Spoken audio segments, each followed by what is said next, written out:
Good afternoon, good morning, good evening, wherever you might be in the world. I think we might have started on time, which is quite extraordinary.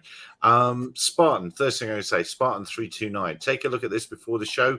Sorry, we can't see the link, so you're going to have to speak to us in Braille or code or something in the comments, and we'll have a look at whatever it is you had to say. Oh, and here comes ENUAV Hive, and this time I'm going to be able to say he's wearing a Space 1999 top or something like that.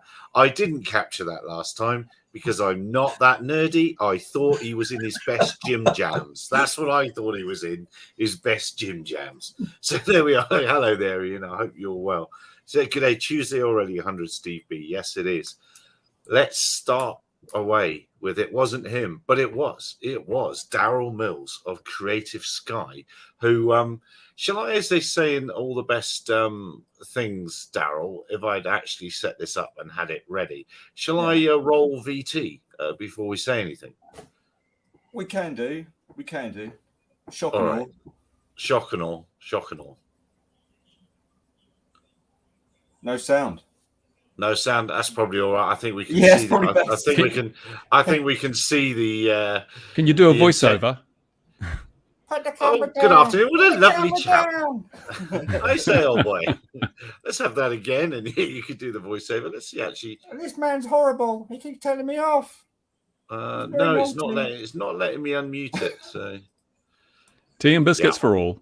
Tea and biscuits all around. So obviously, Daryl, you had fun times with a member of the public, and it's the first time that that's ever happened to you, and it came as a big surprise. Yeah, I wish. I mean, it's the first time it's ever happened mid-filming for a wedding, as the bride was about to come out. I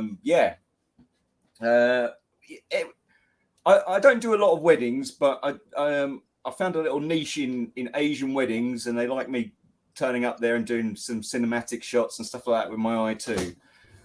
So I've been working around sort of the M25, around the De Vere hotels and other estates, and doing video weddings for widows. Some areas. You're doing widows around the M25. That's what I heard then. But anyway, moving on. The reason I say for the M25 is it will come later. It's because it's the De Vere hotel I was actually at, and they're all spotted around the M25 area. I've literally worked around a lot of them, and never had an issue. You know, I'm employed by a video production company who specialise in these weddings, so they get me in for a couple of hours in the morning. They've got my certificate, my PFCO, my insurance. They have a RAMS for everyone. So it's all standard stuff. So anyway, I turn up at 8 a.m. It's taken me 2.5 hours to get to the location. I set up. I do some tests with the drone. I get the groom coming in. Some fireworks going off. Everything's fine. Now, the weather's pretty poor at this point. There's some light rain coming in, so I'm really, stressing about that and being able to get the shots. Anyway, the bride was due to come out, big entourage, typical Indian wedding, all the bells and whistles, so it would have looked beautiful. And there's me in position, away using a 45mm lens, so they can't hear me, not in the way, not overflying anyone. I'm over a big patch of grass. And then suddenly, in view, I see this man come running over, waving his arms, and I can just about hear something. He's like, put the drone down. So I'm just looking at him going, the bride is about to come out, and you're asking me to put the drone down. I quickly put the drone down. I went over to him and explained, said, I'm meant to be here. I've got all the paperwork. No, you're not meant to be here. You're illegal. I bet you haven't even got insurance. He literally went from 0 to you're illegal, you haven't got insurance, you shouldn't be flying here, I'm going to call the police, without even asking me anything. And I was me desperately trying to say, I'm going to ruin the wedding. I've got all the paperwork. Show me now. That was it. He was demanding me to show it right now, there and then. I'm like, I'm in the middle of a wedding. So anyway, I'm arguing with him, just going to and fro, and then this other guy comes along and he starts going, so what's the problem here?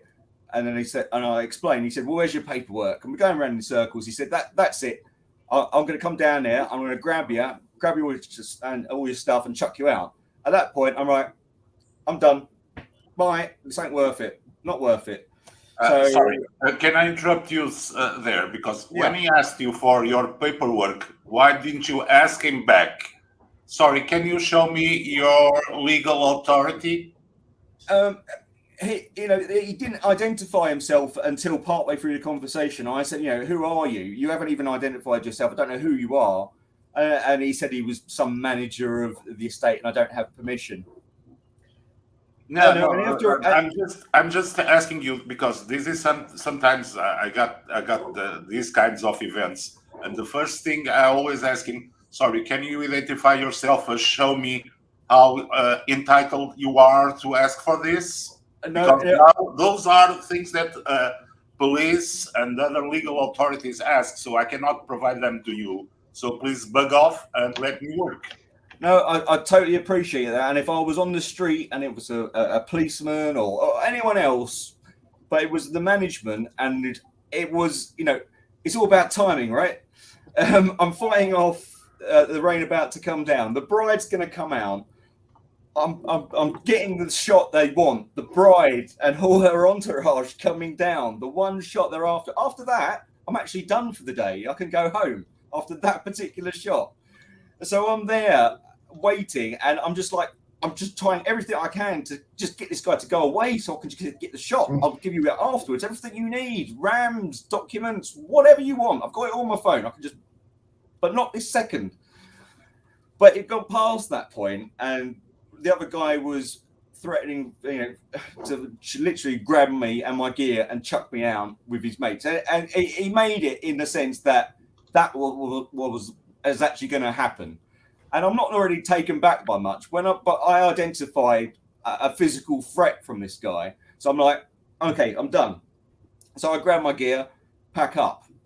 Now I'm shaking. I'm like, I can't believe this. I'm on the phone trying to get hold of the video guy, obviously a video production team, but obviously they're filming the actual wedding. So they're not picking up the phone. They're just wondering why there's no drone in the air. But I messaged them. And at this point, I'm packing all my gear up under a tree, and then I see a little buggy come across, a golf buggy, where I used to drive across the estates, and that guy's in it.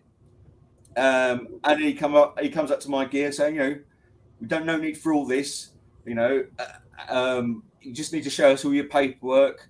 And then as he's doing that, he's then grabbing my equipment, looking at my screen, my crystal sky, and I'm like, put that down, don't touch my stuff.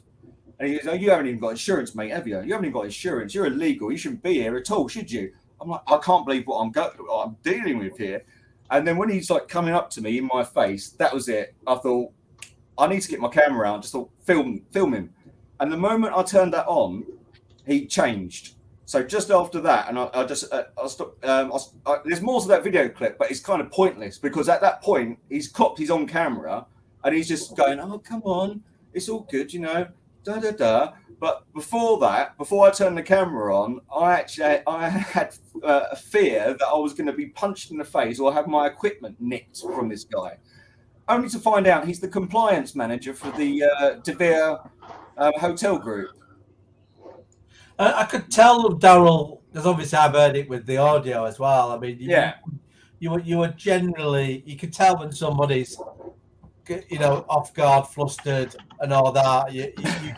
I could just tell you were genuinely quite alarmed by what's been going on. So yeah, it looks quite a very unpleasant moment. The thing that gets me with this is the gear that you're using. If it was somebody illegal, that's not going to be typical stuff they're going to rock up with. If you were there with the Mavic Mini and that, I could understand. Even then, obviously there's commercial operators using, nothing wrong with them. But the point I'm making with that is I could understand there being an assumption. Whereas as here, you'd have thought it'd have given you a bit of the benefit of the doubt. And I'm presuming you've got markers on the screen and your drone itself with the registration plate on, you could have probably spotted anyway. Yeah, but how many operators do you know wearing a full metal brace for their controller and their crystal sky and their screen? Who wears that except for a commercial operator who's been doing it for a while? You wouldn't, I didn't look like I didn't know what I was doing. And I said to the guy, look, I'm flying an $8,000 drone here. What do you think? I'm just some illegal guy with no insurance wants to risk an $8,000 drone for a bit of money over a wedding. I just don't understand the logic. There was no common sense. They bypassed the common sense. They bypassed the question, the irrational questioning, and went straight on the offensive that I was illegal. I shouldn't be there, and they're going to do something about it. Now, have De Vere made any statements? Have you spoken to De Vere about this? And has the bride, who one presume, or the couple, they obviously were hiring the venue. If I was that couple, I'd be saying, I'm sorry, but I want a serious chunk of money back, which is his fee plus compensation, because I can't get married again. Yeah. So I suppose have a chat with them to say, so you might want some money back because I couldn't fulfill my part of the contract. And then it might be worth actually, I mean, I don't know if you've reached out, because I've just a quick look on LinkedIn and the group compliance manager isn't that man. That might have been the local compliance manager. The group compliance manager at De Vere appears to be a lady. Yeah. Well, that guy's name's Sean, spelled in a quite an unusual way, not the standard way of spelling Sean. I actually messaged him afterwards, later when I sitting on my computer. I thought I found him, I tracked him down, and I said to him, hi there, how you doing?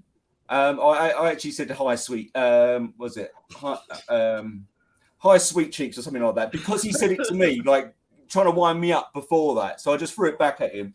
Said, good to find you on LinkedIn. Can you give me the name of the other guy who was involved in the incident, please? I need it for legal matters. Kind regards, Daryl. He then blocked me. So. I think what we've learned from this, though, is if you're going to go filming at weddings, you need to wear a trilby and not a baseball cap. I suppose the issue here, like I've been here before, I was accosted a couple of months. Sorry. I was accosted a couple of months back doing some test flights. I've had it more than once. In some ways, this might be as a result of, did the people who were having the wedding even arrange it? Everything comes down to planning and preparation. And did they even know you were there? There's an argument to be had. Well, look, could have he waited 10 minutes and got it finished? Did he not care about that? From the sounds of it, he had zero interest in the wedding side of it at all. And he was simply interested in what was going on. So from a customer service point of view, he's sitting here going, I'm guessing he knew they hadn't asked and was not happy for it to go ahead at all. Now, unfortunately, you're the guy in the middle. Interesting question, Daryl. Do you have a sign-written van?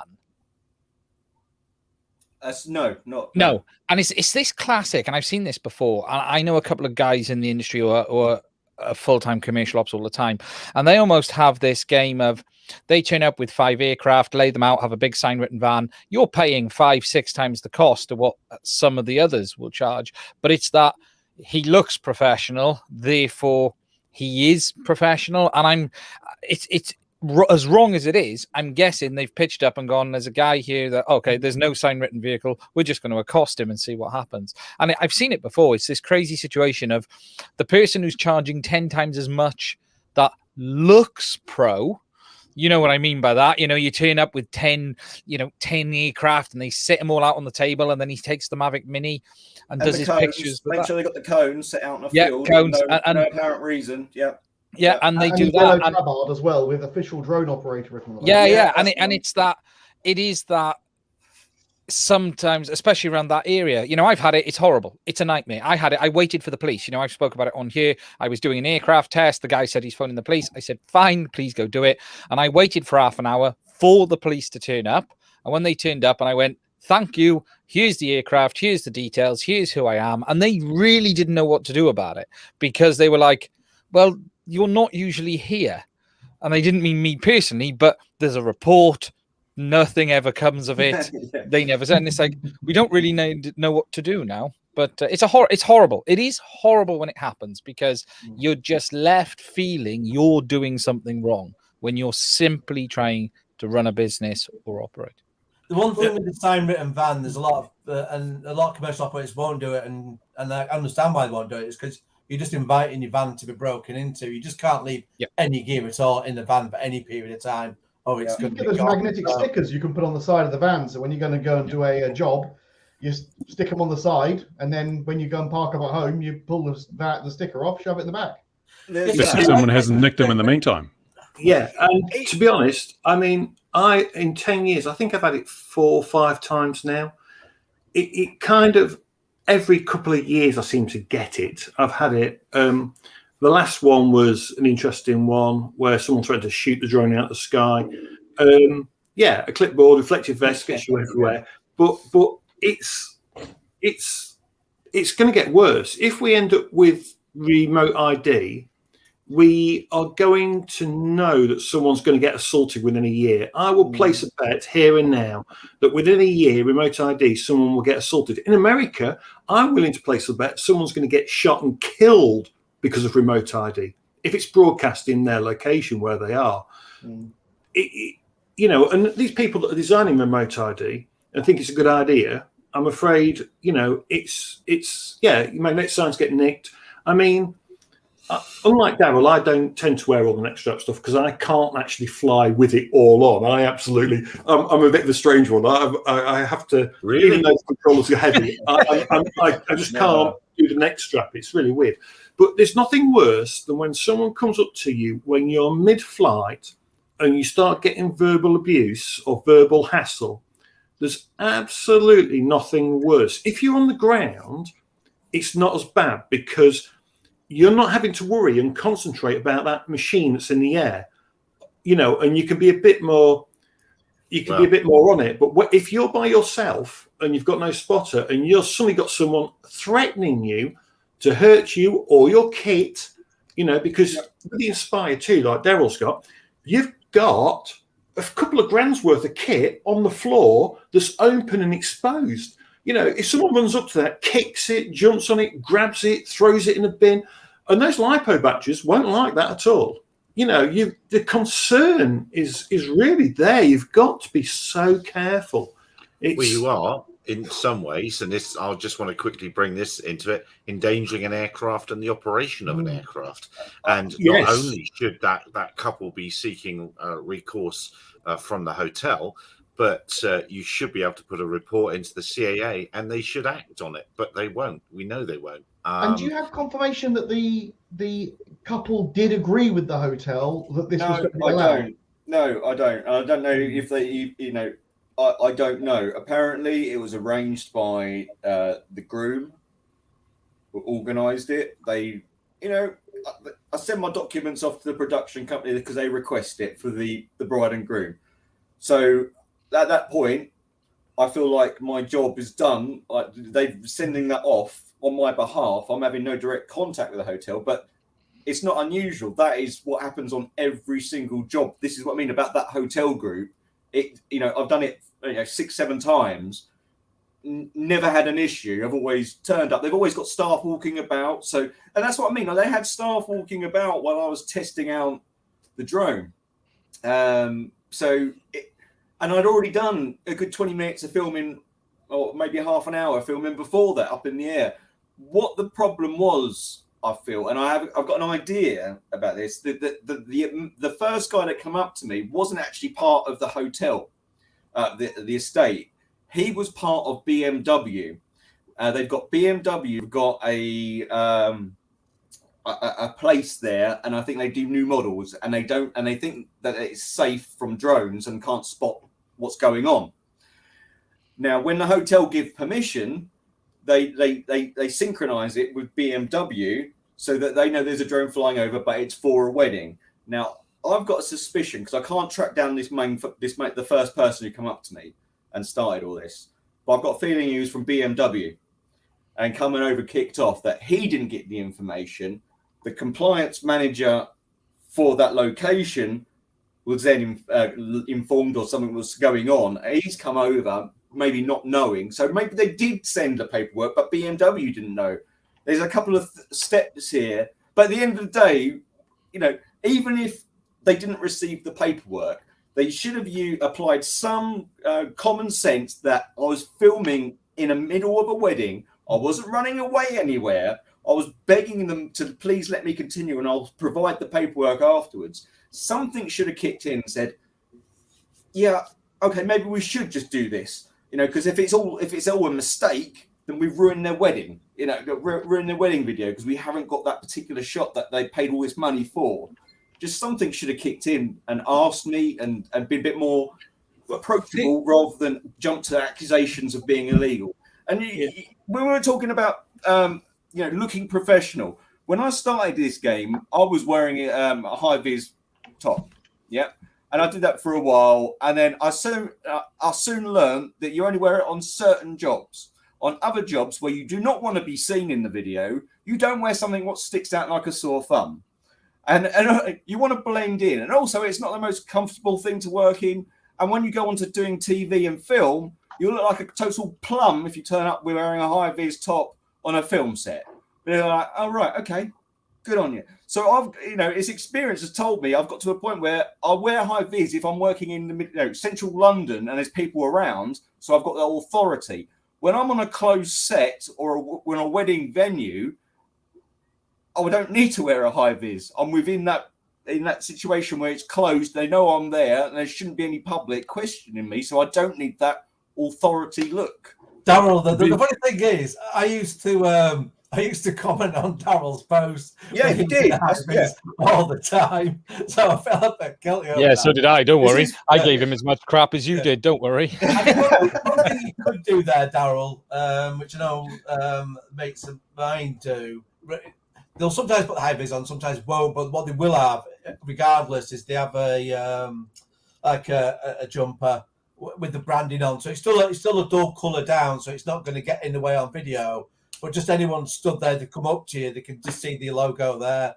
So even still, it doesn't stop someone, being difficult like this if they want to be. But if it was someone genuine, it helps. To be fair, though, I can see why BMW would be worried. I mean, the latest cars look ugly as sin. You don't want people knowing they're going to be that bad before they've, got to lay their money out. They might buy something else in the meantime. So fair enough for BMW.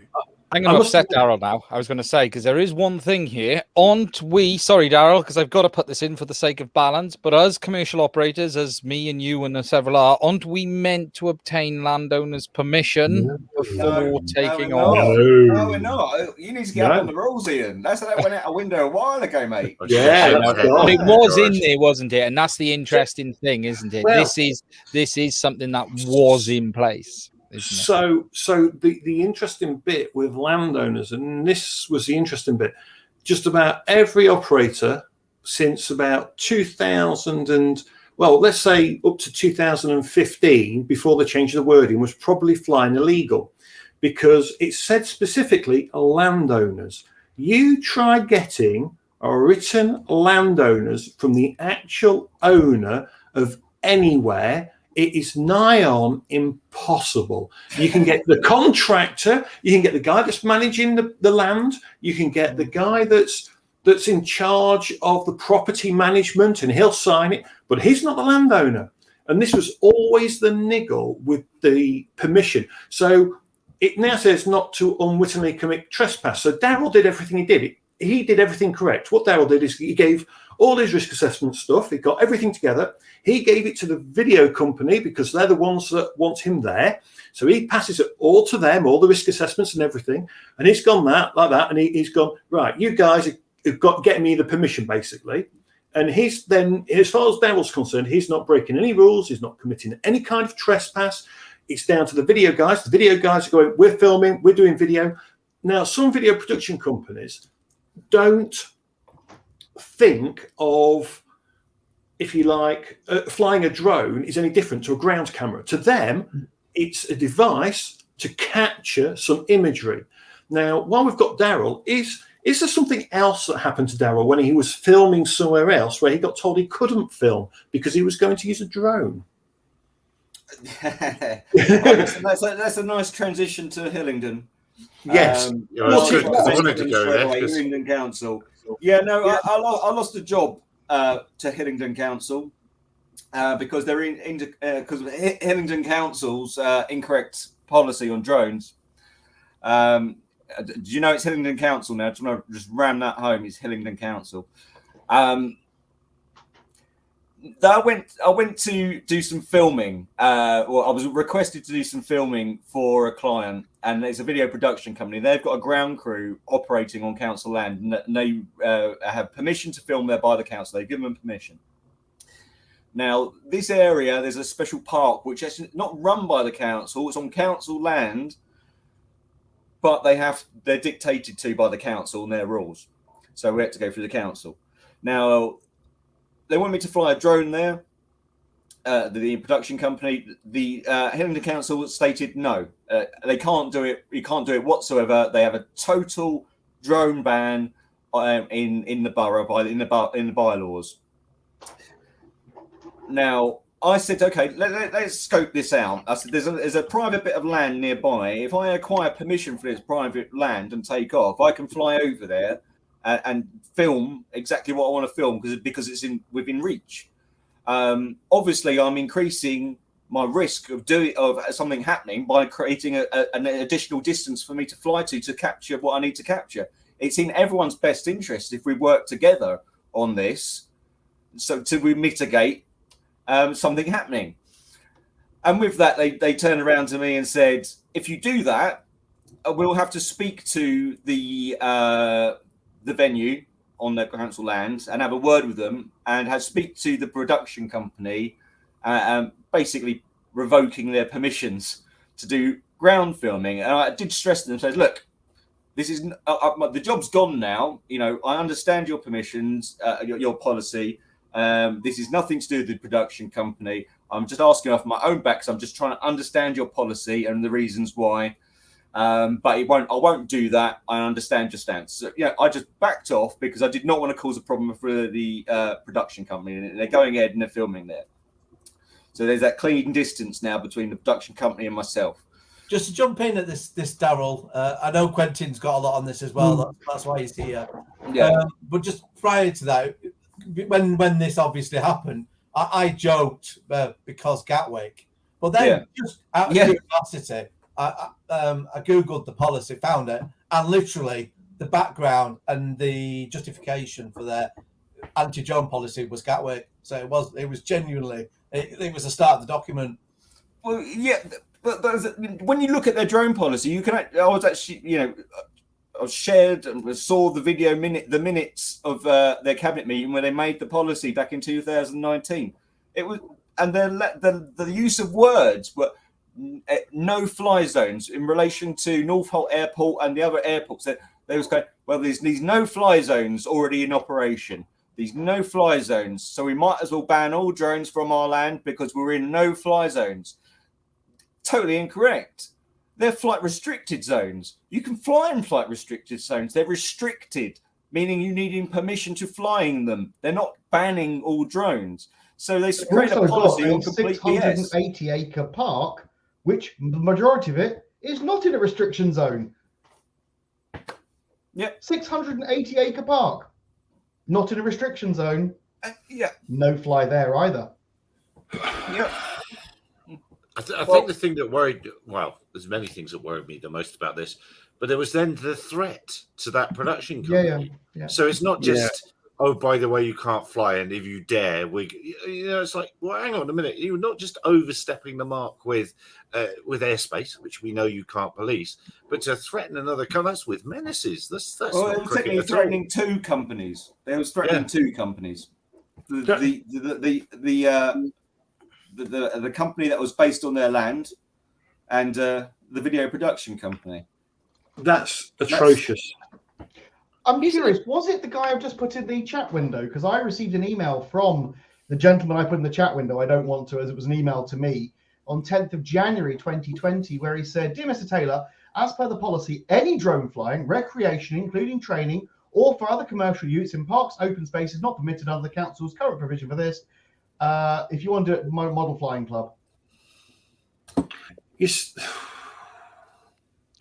But he doesn't keep out commercial there. He does say, under the current provision, this would primarily be for model flying clubs messing with permissions, and commercially, for example, should there be a requirement for using drone for safety reasons. So the policy on drones is exceptional circumstances, as in an emergency. So they class that as if a roof needs to be inspected because it's an emergency. I don't know what the emergency is, if maybe a tile's loose, and then they'll authorize that. But a filming where a production company is happy to pay them some dollar for a couple of hours of filming over their land, they're adverse to because there are no fly zones.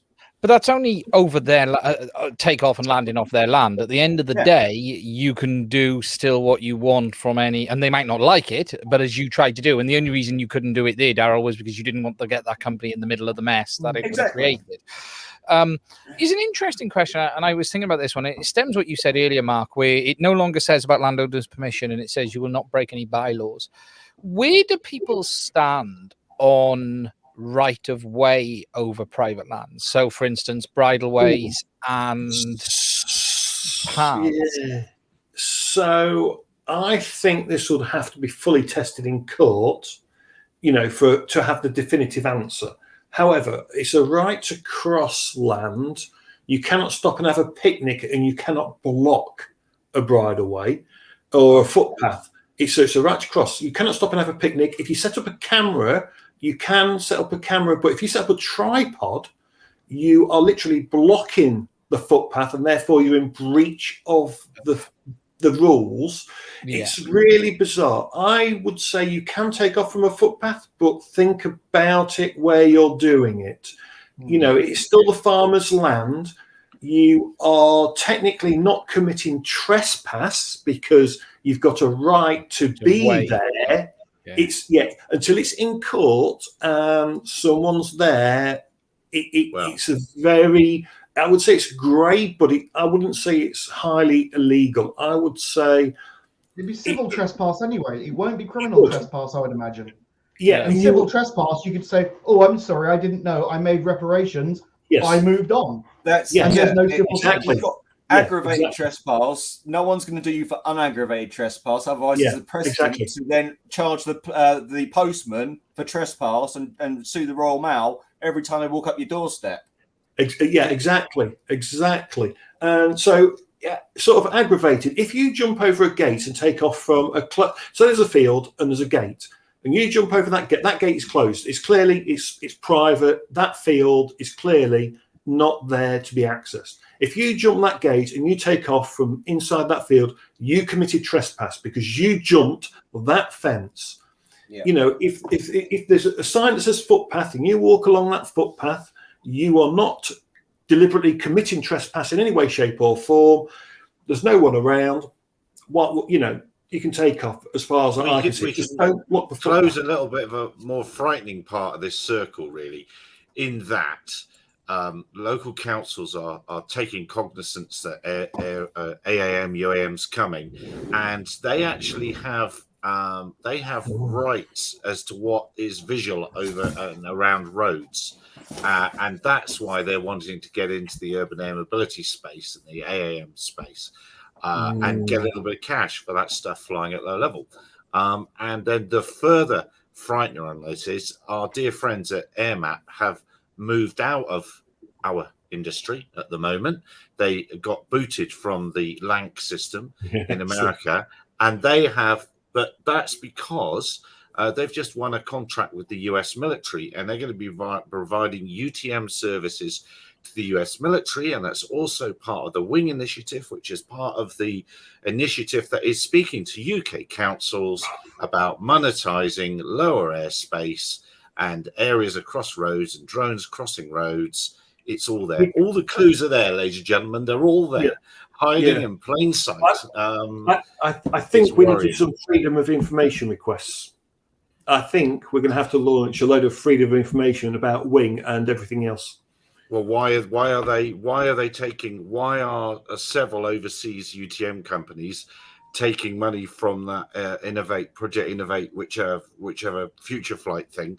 That was supposed to be money for UK companies, not companies that are set up above a chip shop in Cranfield to give themselves a UK address to operate from. Sorry, on my high horse a little bit, but I can see the next problem coming. I can see it coming.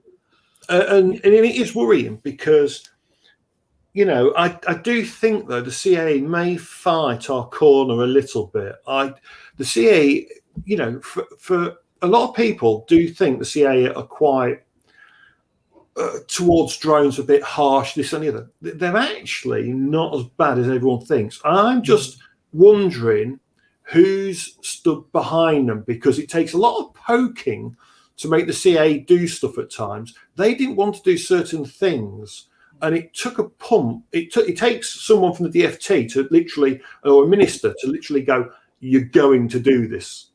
You know, there was some you should have a direct formal contact line to complain to the CAA. This was endangered an aircraft, an operation of an aircraft.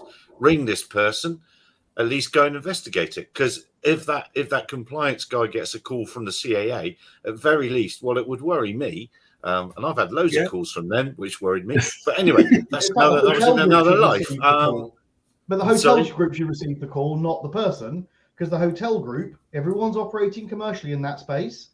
Everyone is responsible for their own employees. Should receive the call to say, maybe you need to offer some education internally.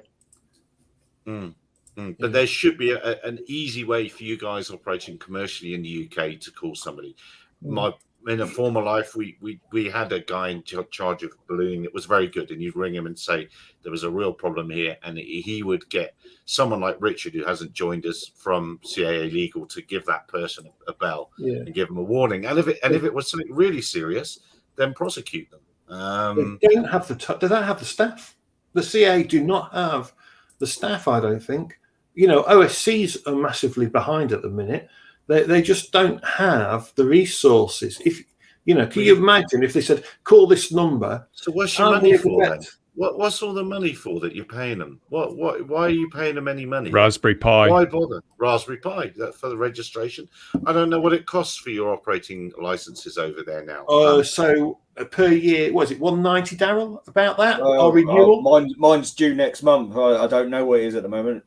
It's about 190 to renew our permissions. 195 or something, 196. Yeah. And how many almost 200 quid. Almost 200. Are there 1,000? Are there 1,000 operators in the UK? There was 5 to 6. It normally hovers around 6,000. But I think that's dropped. Everyone thinks the A2 CFC is the way forward. Oh, A2 CFC. Oh, I have a many. And if you're a commercial operator like me and Daryl, you know, we understand that we fly in a specific category. We can overfly. We've got so much more freedom. It's worth that couple of £100. It just gives us so much flex. Well, so it's 200,000 for that. It's however many million for the flyer IDs and licenses. Come on, there's a bit of money. There's a bit of money kicking up. Do you know how much tea and biscuits cost these days? Oh yeah. That's if you go to the CAA, you do not get tea and biscuits. But the other thing is, with these FOIA requests, the cost of black ink is enormous. And with the supply chain problems I've got, I don't think you'll get any answers to your FOIA requests because they just don't have enough ink. The funny thing is, for a couple of things in America, and you, dear viewer, and you lot will laugh. The reason people come to SUS News to write the FOIAs is because it costs about $10,000 to go through a FOIA if you're not careful in America. But if you're a media outlet, they've got to release them to us free. So they think we're a media outlet. That's amazing. Yeah, it blows my mind. Yeah, so that's why we write so many. But they take. We've got America, so a normal person would cost a bit of money, but they never answer. We've got some in for 7 years now. They just don't answer. But anyway, I took it off topic.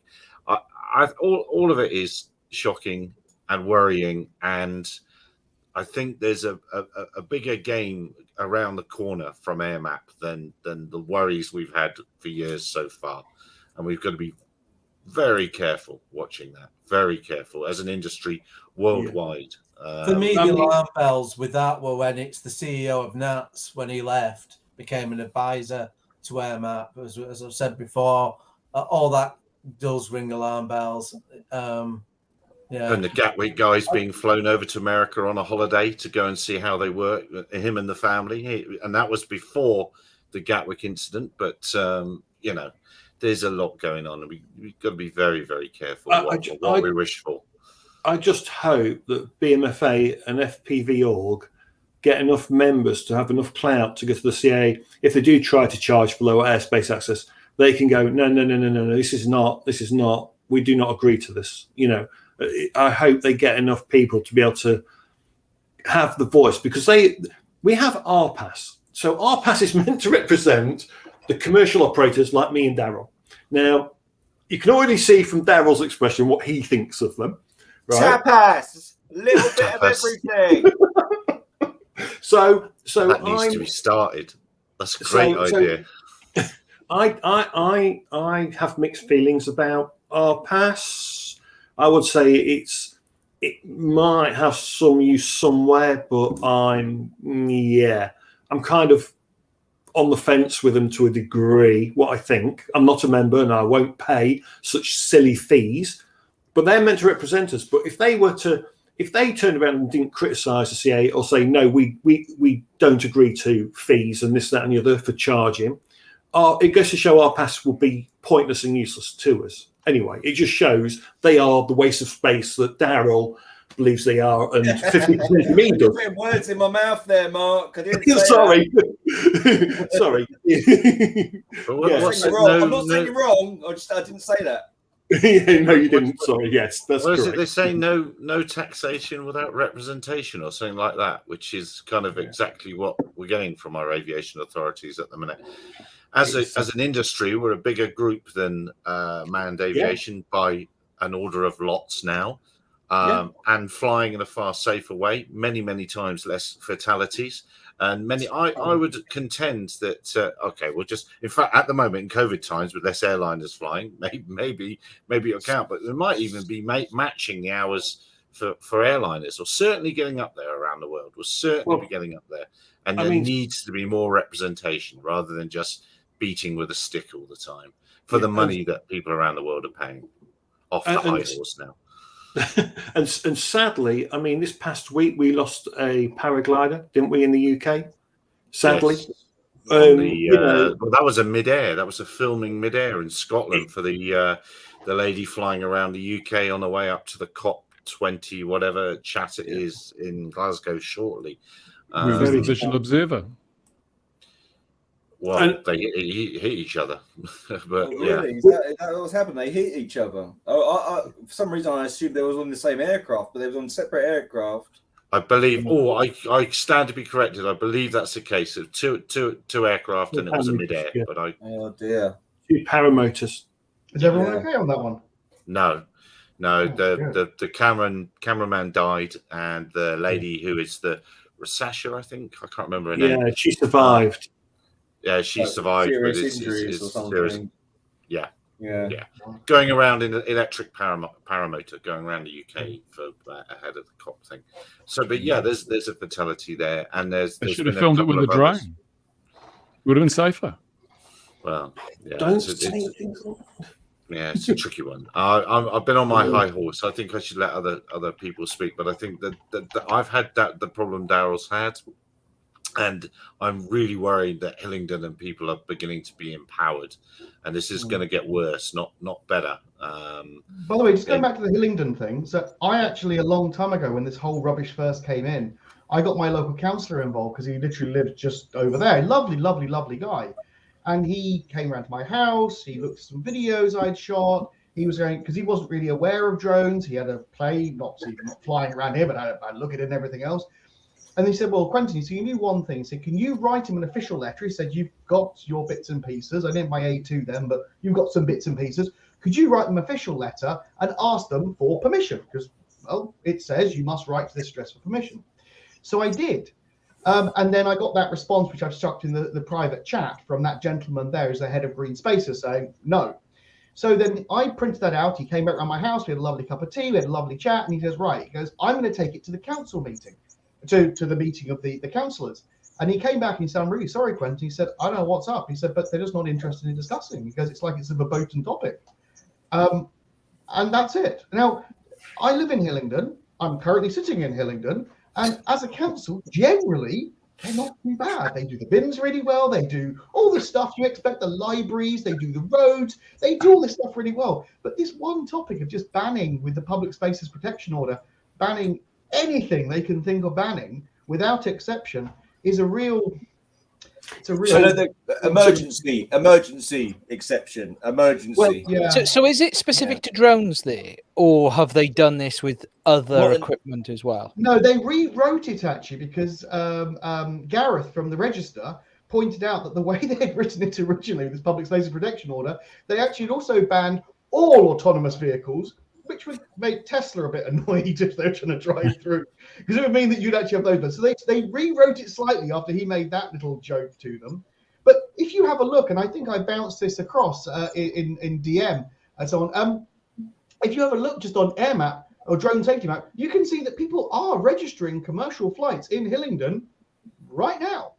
So Hillingdon are obviously not really caring about it, is my suspicion. I think they've done this as a CYA, a cover your ass. They put it in, so ban them everywhere. Then Gatwick, because there was a drone at Gatwick, but if Gatwick ever comes up again, it can't be our fault. Yeah. And that's what they're trying to do. They're So trying to then I would. ban it. I'd be intrigued to know, does anyone on that council have any involvement with the airfields, or you know what I mean? You know, where is the link here? Where is the money going? And I don't mean like people are taking money, I but don't there's think it's there's big a- aircraft doing this. I think if you look at the rest of their PSPO and what the hell they banned in their PSPO, it's like all model vehicles, all gas-powered model vehicles, all doing this, all doing that. Their public space protection order even bans like scattering of ashes, public memorial. My God, it bans anything you could think of. It sounds like you've got a lot of super nimbies there, and some of the councillors are wanting to keep them happy. So you've got the kind of people that twitch their curtains and complain about anything, maybe. Yeah, we had at the Lido, there was even signs up there saying like no use of camera phones and no use of cameras for a while. I mean, it's the bloody Lido. Well, One of the problems is that councils forget that they have these resources for the public to use. It's not their job to restrict the use of them. It's their job to simply make sure people are safe. But they go overboard. They had the same problem here for years. People who've been watching my channel for years and years had to fight the local council because they were damn sure that these drones were going to kill anyone that came within 50 meters of them, and we couldn't have them in the parks and reserves. And I had to do such a big fight. And now we've had the ability to. I managed to get the bylaws changed. Now we've had the ability to fly drones in the parks for probably 3 years. Not one single incident. And now here's the interesting thing: we now outnumber manned aviation at some point. So the council where Quinton is, what could happen is they're going to come up for elections. Councillors come round for elections, and they're going to come knocking on your door, Quinton, and you're going to go, "I'm not voting for you." You know what I mean? And I can tell you my now, local councillor lives about 500 yards that way. Yeah. And he did try. He wrote a letter on my behalf.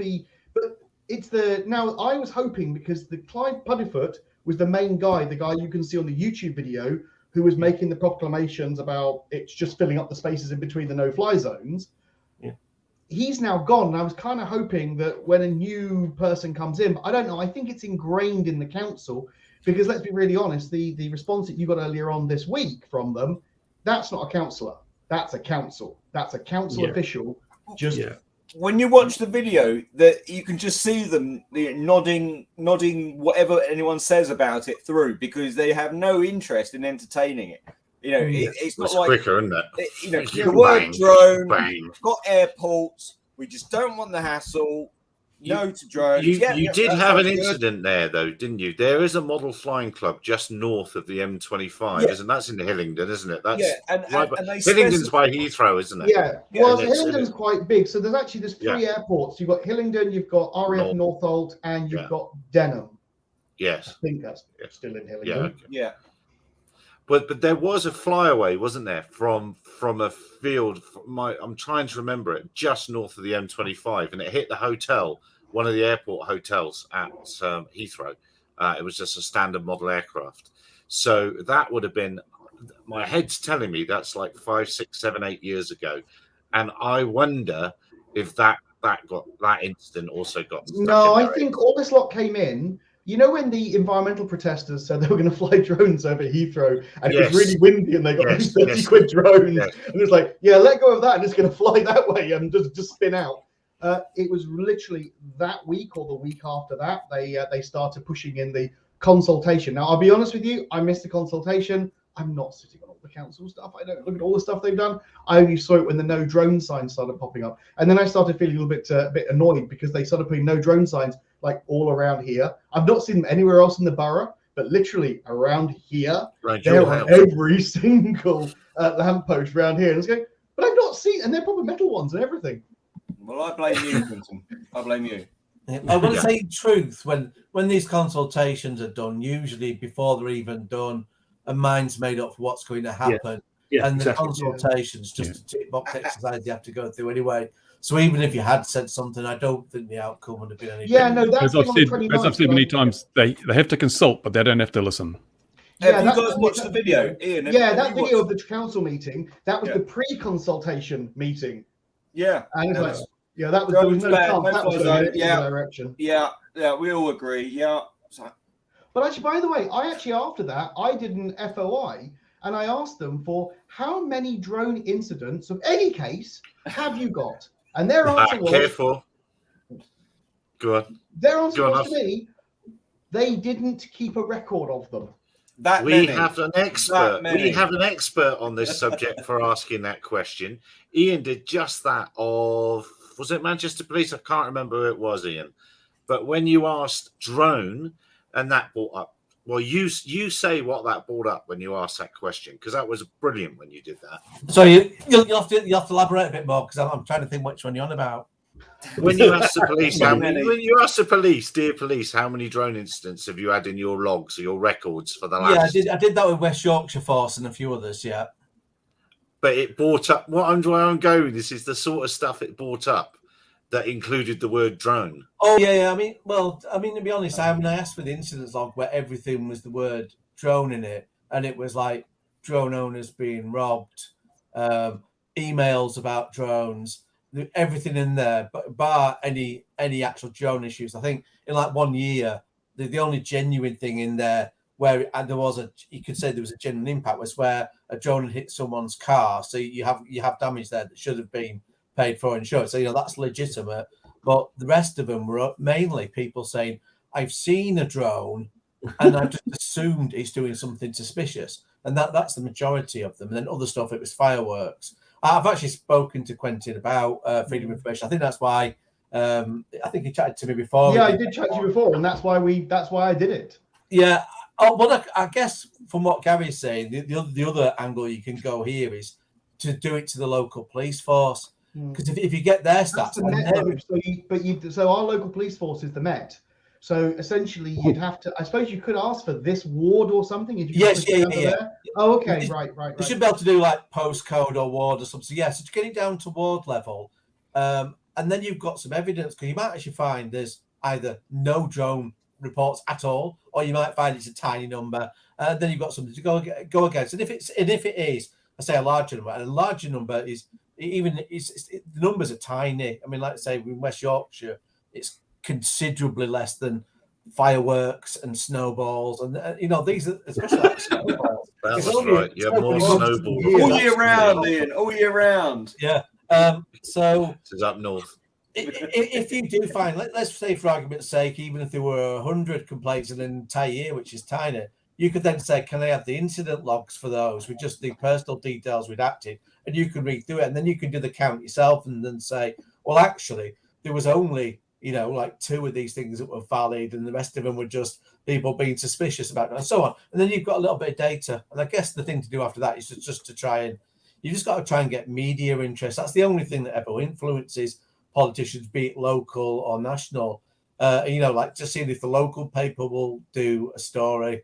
I mean, obviously, if you can get something a little bit bigger, then you can go to the likes of the Register and get more of a national thing there. But I guess when it's the same issue as it is now, it's probably the local papers is probably the easy one. But like the best one on that is to try and get onto the BBC, onto the regional headlines with that, because they've got a big viewership, and so it does then make councils a bit more uncomfortable when they're backing up a policy that isn't credible. And in fact, Daryl's been doing a very good job of making noise on that. I've been posting and tagging like a mofo, I tell you. Yeah, I mean, to be honest, what it's going to take is somebody needs to take legal action, and then suddenly they'll start taking notice. So it's one of those things. Have you chatted to Richard on this? topic. I haven't spoke to Richard about this. Richard's busy doing some other work for me at the moment. Yeah, he's actually doing a couple of things that I'm involved in at the moment. He's a busy man, is Richard. Well, in fairness, though, when he's finished with that, this is maybe one you could chat with. I mean, if you get a few people locally to talk about it as well, it's something where maybe there could even be a bit of a, fundraiser thing online with people chipping in to help with fees, if it comes to that. Oh, did you see from the Black Belt, or sorry, the video on YouTube from, is it Black Belt Lawyer Black or Belt, something? That's really good, yeah. Yeah, and he was talking about this, and he was saying essentially that under the Local Government Act, which is what they're using to make the PSPO legislation, that it's potentially not legal for them to make legislation under a PSPO, which is also covered by other legislation. So they don't have the power to regulate because the CAA have already regulated, so they can't over-regulate that. Now, this would take someone with deep pockets and patience and time to essentially call Hillingdon out, get caught, and go, take me to court then. They won't. They wouldn't do it. But if they gave you a £150 fine, because that's what they've said, it's £150 fine, to which I rather jokingly pointed out that, so essentially your drone license are £150 a code. That's just an operating expense that in certain cases you can justify.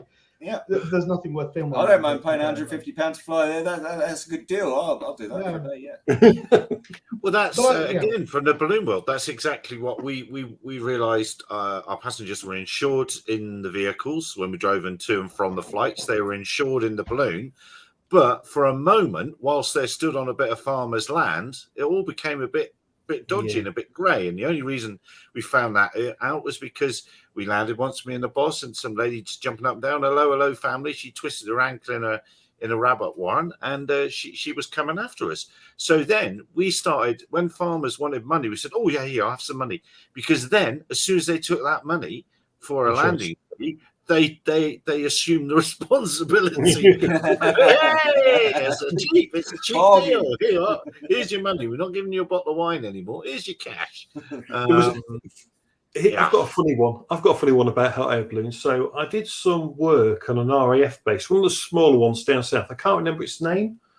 Yeah, but it's one of the ones that the military have where you can go and fly your gliders or your small set. You've got Cessnas and stuff, and it's one of the military ones where they let you go and and they used to have hot air balloons landing on their grass strip because there's no landing fees or anything for a hot air balloon. Hot air balloons land where they like, kind of thing. So the base was getting a little bit annoyed. It was happening a bit once too often. They slapped them with a landing fee. They went £50, and they went. The hot air people were like, they went £50 or your balloon's not moving. You're on a military base. They went, you're on a military base. But technically, was that Holton by any chance? I can't say which one it was. I'm trying to remember which one it was, but they literally went, you're paying the landing fee. And do you know what this says? No one ever landed here again. Everyone avoided us. I wouldn't have done. I'd have gone on 4. But anyway, that's another story. It's. I think we're definitely and I suppose in the UK, ARPAs are the people that are supposed to be handling this, aren't they?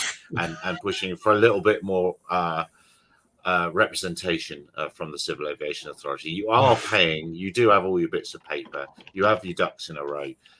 They should be. If someone went and as we know, if you go and knock on the captain's door of a 747, they'll soon have a word with you.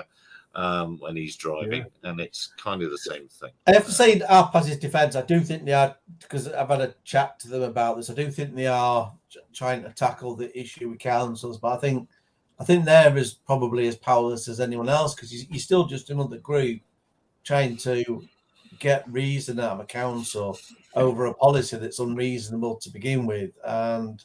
They're getting a sniff. I've been on those future flight calls. They're getting a sniff. Yeah. Councils are getting a sniff of a fee for urban air mobility and advanced air mobility. They're beginning to smell that cash. Yeah, they're seeing it stack up, and that's a worry. My client virtual traffic model in the sky.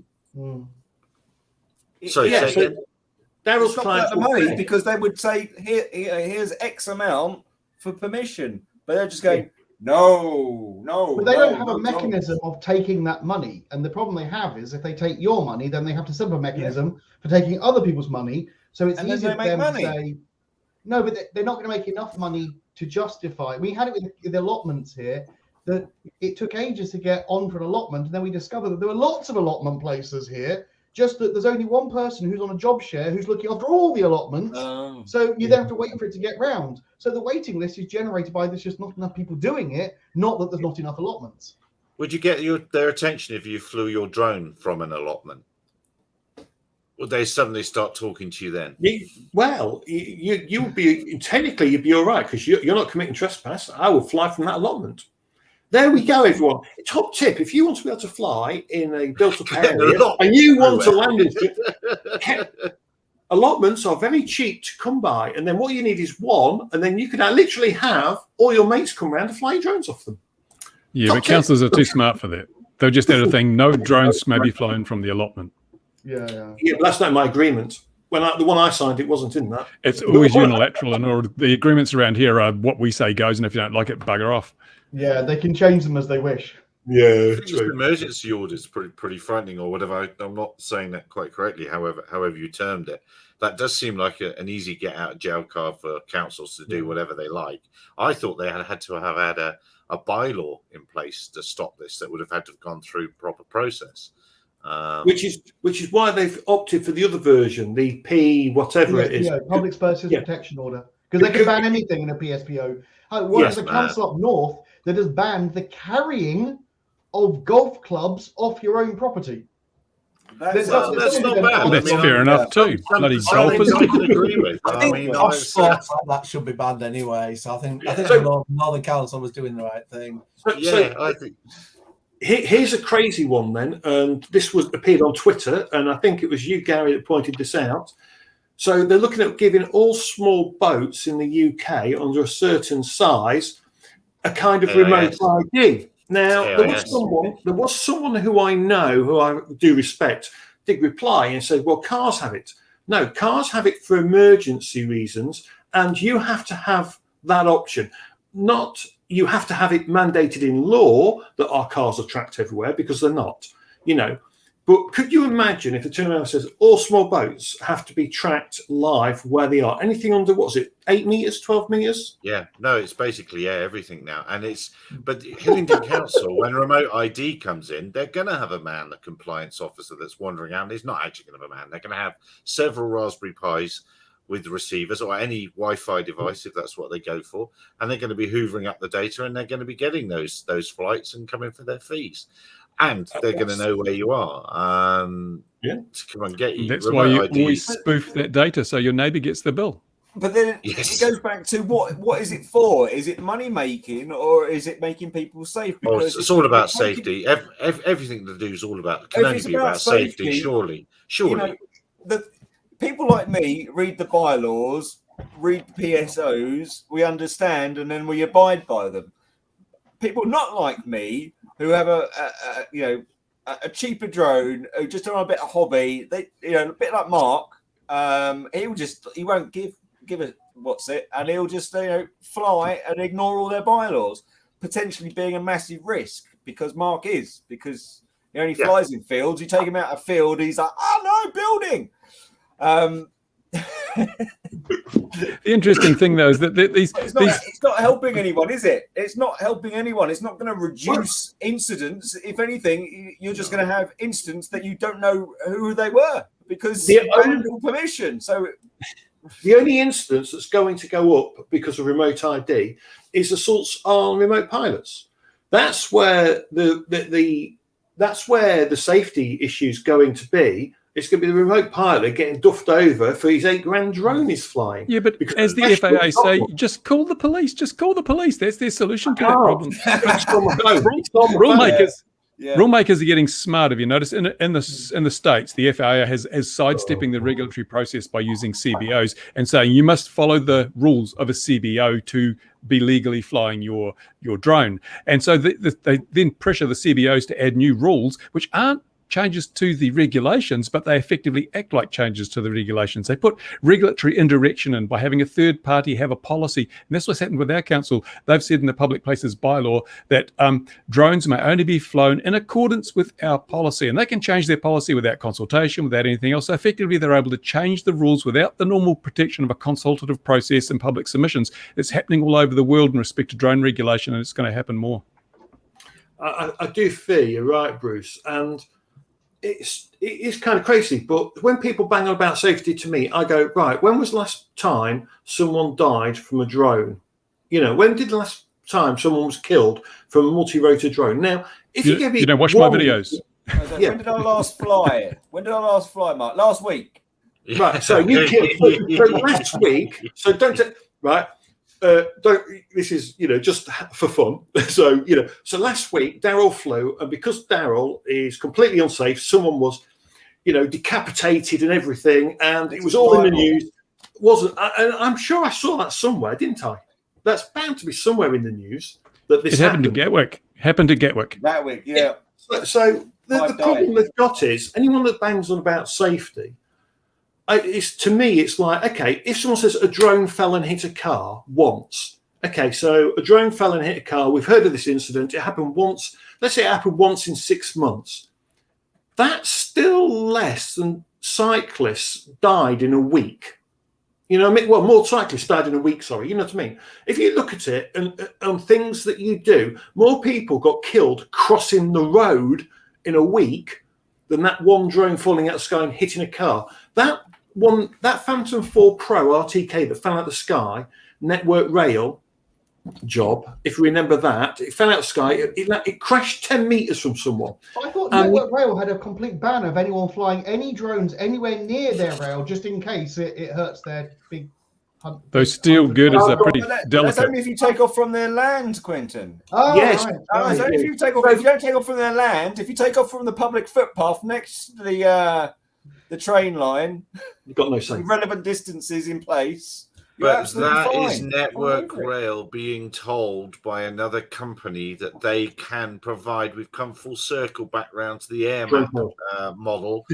That's another company convincing them that they have the authority to do that, just like Airmap was trying to do. Yeah. And let's not forget, Project Wing and Airmap are in together trying to force a remote ID standard that will be the one to bugger us all up. And the thing I don't like as well, because all this remote ID, they're trying to push it through telecoms. Again, it's to make more money, but push it through conventional networks. There's then data usage, whatever else, and everyone can get a nice slice of this pie from everyone that's flying their drone and making these millions of pounds they're all making, which they're not.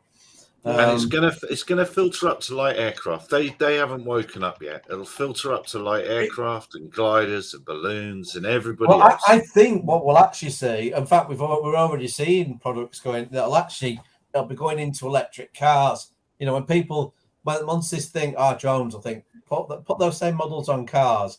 You make so much more money, and that'll come in via the back door. You won't need to have a traffic warden. They'll just look at GPS location of where your electric car is and just can plonk you a direct ticket. But this is the reason why Teslas don't get stolen. You can't steal a Tesla because it has to be connected permanently. Where's the Tesla being stolen? Oh, it's over there. Let's go and get it. It's very hard to steal one. You've got to do low loader and Faraday cage. It's like a Samsung TV. They disable it. Yeah, I'm glad you mentioned Tesla, actually, because this has got me thinking about. I've actually started following information on that because there's some really good guys in the autonomous industry that are either engineers or the kind of quality assurance and that, and they're raising a lot of issues that are valid about Tesla. And this kind of irks me from the drone industry and what it's all about. It's all about money at the end of the day. Yeah. And the motor industry's got a lot of money. So at the moment, you have the Tesla cars, and a lot of people are getting killed, and they're getting killed completely and totally needlessly. So basically what's happening is they're putting out beta software, and they're encouraging their own customers to be using this beta software to test it on real roads where real people cross. There was a Tesla guy, there's one of the beta testers testing it this week, and it was driving along the road. It's a no right turns. The car took a right turn, and there was pedestrians crossing. And if it wasn't for the driver taking over and turning the steering wheel, it would have run them over. Apparently, But that's his fault for deliberately trying to trick the system. He is responsible because the Tesla system is not full self-drive. Well, they say it's FSD. It's technically but the point not. is, he's a beta tester, and the beta testers are driving around using it in this way. So Tesla have got beta testers testing it in these ways, putting the videos online, being told they can put positive videos online, but not the negative ones. It's not a good look. It's not the way. It's not the way we should have safety done. You do not be putting test software on real roads with real people. Apparently, we don't allow this in Europe, so I think it's just getting away with it. The US authorities are allowing this to happen, but all that's happening is this blame the driver. See, the problem I'm having now is there's people getting drunk thinking it's fine. The Tesla will take me home. So you have people. There's a crash just in the last few weeks of someone that was completely blanked out from alcohol with a Tesla driving along, and it crashes as they inevitably do. But this is the whole thing. It's being driver's fault. This is driver. That person deserves a Darwin Award. That's my point of view on that. The guy. If you're drunk and you get into a car and you expect it, don't care if it's a Tesla or a BMW or anything, to self-drive. For 6 years, they have been told by the safety agency in America they're not allowed, or they shouldn't. They said it's unsafe for you to be allowing drivers to do that. You have to use the camera in it to check their faces, to make sure they're at the steering wheel, their eyes are open. They were told that death after death after death after death. And they ignored it. And then apparently, the moment the investigation started, they put that software patch out. So why wait until you're being investigated to put something out? I'm sorry, Ian, but if people don't read the manuals, right, and understand what they're doing, that Darwin Award winners, they're all the whole point. They're not risking themselves alone. They're risking you get a car drunk. If you get a car drunk, you are risking yourself and everyone else on the road. You are drunk. But if it's good enough, if it's good enough for DJI to put the whole thing, even all the beta testing with people that are not drunk and the conscious they're doing you don't have to accept being a beta tester. You understand the risk of being a beta I'm going to break them up here. I think we should stick in the word alleged in the middle of all of this, right? Because this man has more money than God, right? Let's just put that out. It's all alleged. And this is all honestly held opinion. Yeah, and apparently there is a belief by some people, not that I'm saying that I believe this, Ian believes it. Maybe it could be said, possibly, that Elon eggs people on. And I think that is a fair assessment based on crypto. For those, because look, I do a bit of mining and stuff, and look, Elon is very good at what he does, but what he's very good at doing is manipulating things. And this is just another example of that. Apparently, maybe, possibly. Yeah. I mean, allegedly. If a single drone came out to market where everyone was, if you think about it, all the selfie drones that came out, the UK but the UK law has always been you can't use those follow me modes. You have to have someone on the sticks. So even if you are using those, someone has to be on the sticks to take over in case something goes wrong.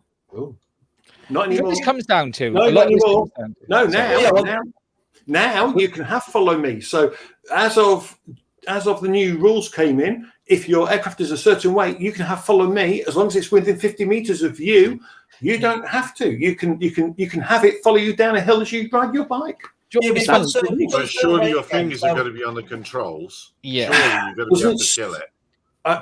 The funny thing with all of these things is this was a really interesting conversation that was had a couple of weeks ago, that products, companies have moved out of being products and they've now moved into a lifestyle choice. So if we talk about Tesla, you can't say nothing bad about a Tesla because its owners take that as an affront to their life choice. And this is how it is with drones. It's the same with DJI. We're seeing it now with Sharkbite, with people, the early adopters on that. Anyone who criticizes this is you're a fan of the other side. And we're in a world now where the product you buy and the equipment you use is a view of your life choices you put out to the world, and people take great offense. And Ian is right, there is some frankly disturbing stuff when you look at some of this, and look, you can argue at the end of the day that person did it, and it's the old lemmings approach.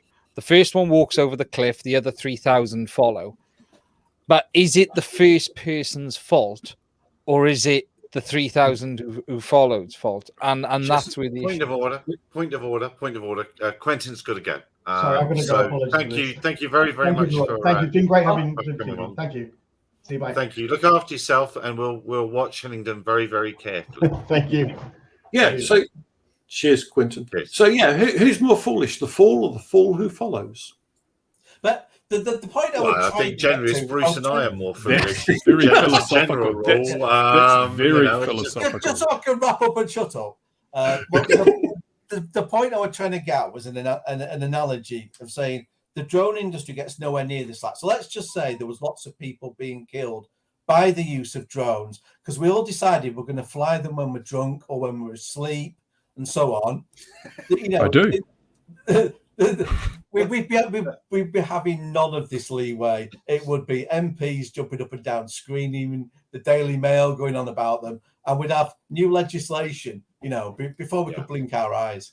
Well, we've got it now. We've got it with the scooters. We've got it with the scooters. You've got electric scooters in the UK that are still banned. You can perfectly legally buy an electric motorcycle, a push bike, and use it. Yet you can't buy an electric scooter. And the UK is, there's a trial on in some areas right now, and there's no logic to a number of the laws because actually there's been some frankly horrific accidents on electric scooters with kids, and this is why the government are sitting back and going, okay, we need to look at this. Yet how many horrific accidents has there been on push bikes? How many kids have flown out in front of a car at 40 miles? That's happened for 50 years since we've had cars, since we've had push bikes.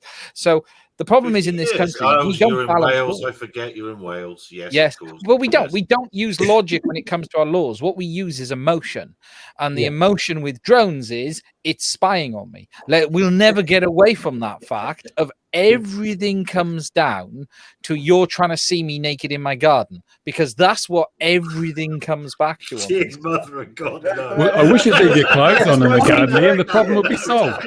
I mean, if anyone wanted to kickstart an economy, right? If the UK government really wanted to kickstart an economy boost here, all you would do is you come up with a registration plate for your electric scooter. You make people do a test, so there's money involved, and you buy, and you have to pay for a license, and you got to pass your highway code with it. Yeah, and you'd make a fortune. They would literally make a fortune. Tracking device on them, so we can't just dump them anywhere. No, you wouldn't do it. Remote ID. Put remote ID on them. That's That's a remote ID, exactly. Especially if you're going to use them to go fishing. But you can certify it. You can go, right, it can't do any more than 12 miles per hour, for example. So it can't go more than 12 miles per hour. It's got to have a number plate. It's got to have certain brakes, this, that, and the other. And as soon as they do that, they give it a certification, like a C marking. Electric scooters would then fly off the shelves. Companies would make them for that. And, you would really boost this economy. It would be the quickest money spinner they could ever do in a month of Sundays. It would create so much money. You would sell millions of the things, because I would even buy one. I won't touch one at the minute because there's no point. I don't want to be negative about them, but I had an incident with them like literally 2 days ago. They're horrible in London. Huh? They're horrible in London. They're on the roads everywhere. Richard, another call for Richard. There's like 10 kids on e-scooters, and I think, good on them, having fun, whatever. But they literally drove in the middle of the road, across the junction. They almost got taken out by a 4x4 whizzed past beeping at them. And then I pulled out behind them, and they're just all over the road. not like you say bikes aside. They were literally clustering all in the middle of the road on either side and wouldn't let me through. And I'm like, the wrong. And there's cars coming towards them, and they're trying to move out the way. Someone's going to get killed. Yeah, Tesla would have fixed that. Tesla would have taken them all out. But it isn't the scooter, is it? It's not the scooter. No, it's not the scooter. It's the person using it, and it's about the awareness and the education of the person on the scooter. It's not the handgun. You see, and what they should do is they should turn around and go, right, kids, you've been caught. You've automatically got 3 points on your first license. So as soon as you get old enough, regardless, the punishment there will make them go, oh, crap, I've got never going to get licenses. They won't care about that when they're They'll snicking just drive cars. without a license. Come on, guys. Are you going to say you're against going green? Come on, you're not being green enough. Let's go green. But by then, Tesla will have perfected the self-drive. You won't need a license. Trust me to not have a drink on the one night when it seems like it would have been a good night to have had a drink on it. Would you like one? Yeah. Well, the trouble is, and this has deteriorated into it. We very do often deteriorate into being grumpy old men, don't we? I beat you all to it. No, Bruce. We've been quiet, listening to all these guys in UK having their issues and running around instead of going up. Come on, guys, propose yourself to be elected. That's why you have elections. Go, come on, Ian. What are you waiting for, Mark? What are you waiting for? Come on, guys. Sorry, what you asking? I'm not bent enough to be a politician. You don't have to be a politician. You have to be an elected member. So I'd need to go and take some money from people for stuff, or just rip some people off first, or do something like that. I couldn't do it because today you can't say good morning to anyone without offending them. So I literally would be the worst person to be a politician because I'm slightly from the north, same as Ian. That's just enough said. He's from the north. You're not allowed to be a politician. Come on, guys. I'm kind of Midlands. I didn't tell you guys to be politicians. I told you guys to be elected. Once you're elected, it's different. No, because I'm too impolite. I'm too blunt and to the point. I don't beat about the bush. Come on, well, guys. politicians take the route. Politicians say this route. I'm going to go this. You can do some flyers and hang them from the drones, so you have all the campaign materials that you need. But not in Hillingdon. Can't do that. Not in Hillingdon. No, can't do that. No, you couldn't do that. No. Yes, you can because it's political, and the authorities cannot interfere with political actions. They'd have to vote for me on my policies, not my personality. You need to attend my charm and diplomacy school. Yeah, I'd have to be voting on my policies, not my personality. Very small fee for that school, is there, Bruce? It's very reasonable, I should imagine. Yes, I should imagine a very reasonable fee. All right, look, now, what other drone news have we seen this week? Wales. Well, Ian, Wales just got a massive TDA. It's extended the TDA. Yeah, I don't listen to that stuff. All right. It's not important. No. The answer there, Ian, the answer there, as a Welsh. Sorry. Was I meant to know?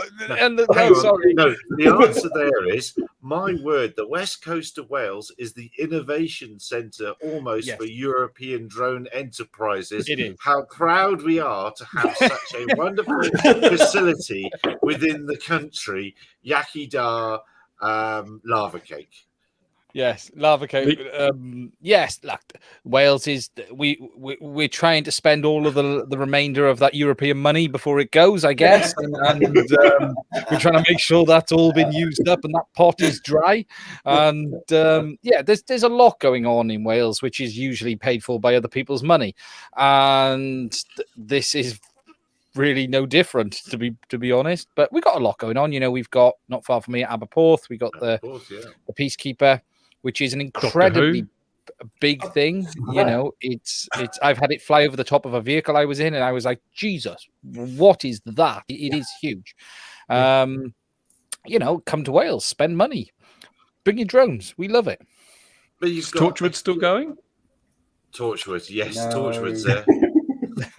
Cardiff Waste of don't the like card. drones. Cardiff Council do not like drones, by the way, Ian. You are sorry? Cardiff Council, not really. Yeah, but that's that guy's a they're nearly moron. in England. They're nearly Yeah, that in guy's a England, moron so as well. That's what it'll be. You know who I'm talking about then? Yes. Well, their drone person is yes. Yeah. I don't fly that much. He's a legend. He's a I don't legend, really by do the any I haven't really done any commercial ops in the last 12 months. I've pretty much given up and lost heart in the battles with people, the same stuff Daryl faces on a daily basis, the nonsense, the accusations. It's a weird industry that you feel like you're doing something wrong when you're simply trying to earn a living. And that is how many commercial ops end up being. It's been a race to the bottom. There's some really great people out there who've managed to build a business and they deserve everything they've got. And some of these guys were in the very early days and some of them were in later. But the reality is the bottom is falling out of this really quick. Yeah. And even the estate agent stuff is falling out now. Now you've got the A2s and everything, you know. So it's a tough one. You know, I'm coming up for renewal. I need to catch up on a few things and make sure we're in place. I will renew again this year. But I don't know how long this crop of us, me, Mark, you guys, you know, we've been doing this 5, 6, 7, 8 years now. How long many of us, Mark's 10, you know, how many of us have left, because it's a weird industry, isn't it? It's a weird industry where everyone and their dog is going to use a Mavic. I ain't going anywhere. He's got Richard in his pocket. Here's the power of Richard. You mentioned what you mentioned just from a story I've heard this week. There was a estate agent, and they have the normal photographer that gets the shots inside, and they have the drone photographer. And what the guy that takes the internal shots has done, he said, he's got the Mavic Mini and said, I'll do you the drone shots for free while I'm doing it. Yeah. Knowing full well it would just put the drone pilot out of that piece of business, hoping that in the long term, presumably he can then start charging. But he's done that, and you can't compete with free. So I think you'll probably end up seeing more of that, unfortunately. If I was the drone pilot, so I'd do the indoor photography for free for you. So one of my clients, one of my main clients, they bought 80 Mavic Mini 2s. Yeah. And basically around offices all around the country. So there's 80 Mini 2s. So that basically means my work has just gone. And that's it, you know, and the A2 did this, you know, the new rules destroyed it, you know, and there were, we didn't need to adopt these. Yes, it we is didn't need to take these when we were stepping out of Europe. We could have just held on over and said, no, we're not. We're going to keep the current system in place with PFCOs, with all of that, and then decided later how to deal with it. Well, what we've done is they couldn't, because you no aircraft from the UK, no airliners would be flying into Europe. You go down that route. That's where that. Yeah, but from the drone policy, we didn't have to take that element of it. Was already in the rules. Motion. That was the killer. It was already in the rules. That's the killer. I mean, they didn't know whether Brexit was going to happen or not, so it was an easy option just to adopt it. And in theory, I wanted these rules because I thought it'd make my life easier, be able to fly it anywhere in the EU. But our version of these rules is worth pittance. It's worth nothing in Europe. So, whereas if I did the same rules anywhere in the EU, I can then legally work anywhere in the EU up for airspace for flying my drone. You know, forget about the visas and everything else. You know, transport costs. You know, for your equipment. You forget all that. But we can still do their A2 CSC. The really interesting thing, though, is the GVC for Europe or sorry, for the EU, not for Europe, but for the EU, in the specific category is somewhat different, I believe, to ours. Ours is quite lax, I think, in some respects to theirs. There's a subtle difference in there somewhere, and it's really interesting. Because of their risk assessment. It's to do with their risk assessments and everything. Because it's different, isn't it, Louis? Their risk assessment process in the YASA rule. So it for the specific category, it's different to our risk assessment. It's that somewhat different. Here it's more straightforward, cumbersome but straightforward. Yeah, so there's some sort of differences in the specific cat, but so the 107's the 107 is very much like the PFCO, apart from no ops manual. So if you think of the part 107, either in there, Xavier, in the US one, you don't have a. There's no ops manual. It's no ops manual, but think of it like a PFCO test. Yeah, so when you go and do your test, it's like a PFCO test. There's no flight test, no ops manual in the States. It's no flight test, no ops manual. Yeah, no, just flight logs. Are you getting ready? Are you getting ready to put your flight manuals back to pounds and ounces and feet? Well, they CA say 400 feet and 120 meters, but it's 122. They do. Which is the irony. I know they do. I know.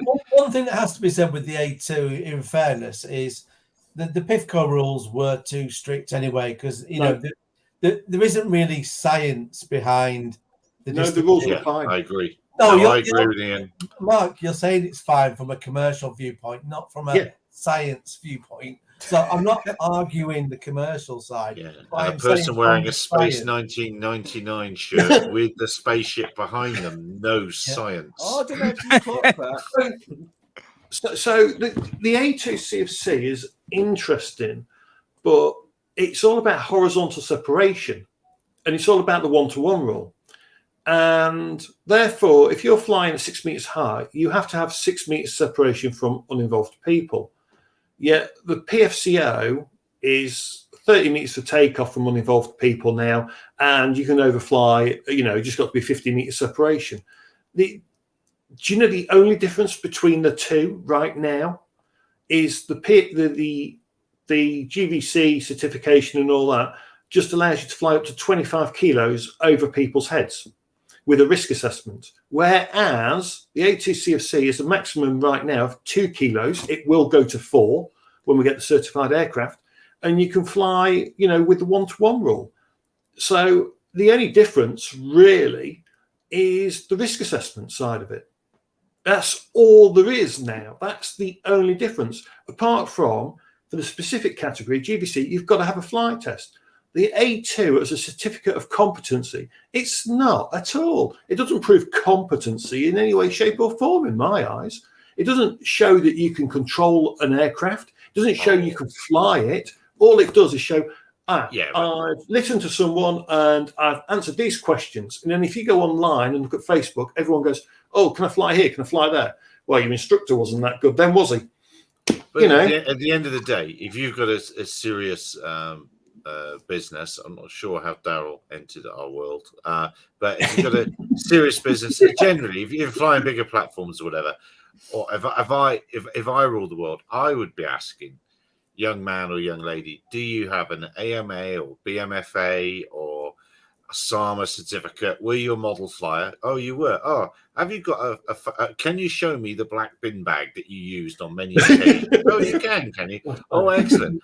Oh, that means you've got a real understanding of what's going on, and not just because here we have a very complicated flight test of left, right, back, forward, up and down with a phantom, and it means nothing. It's completely meaningless what the actual flight test is.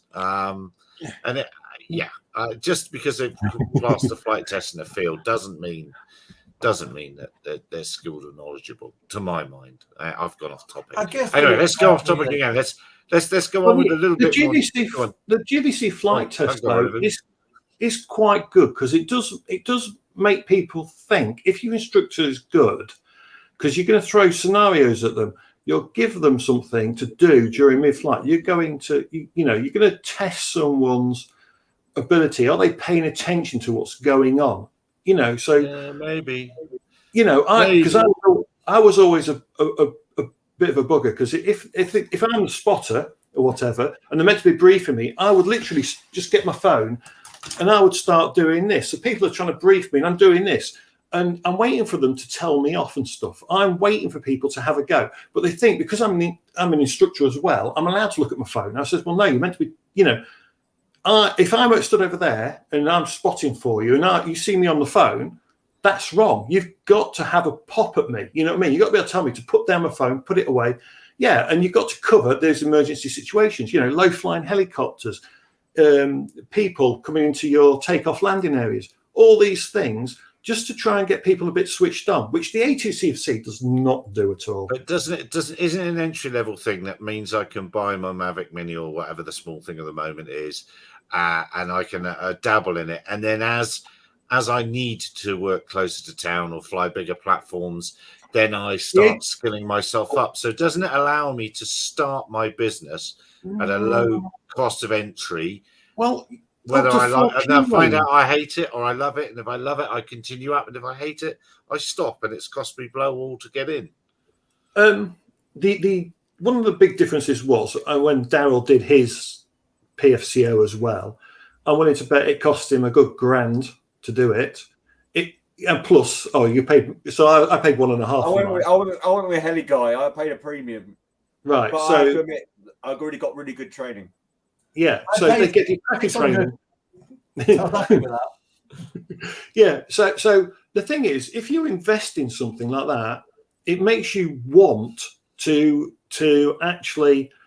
It makes you want to succeed more, because you don't waste 1,500 quid, do you, Daryl? You don't waste it. No.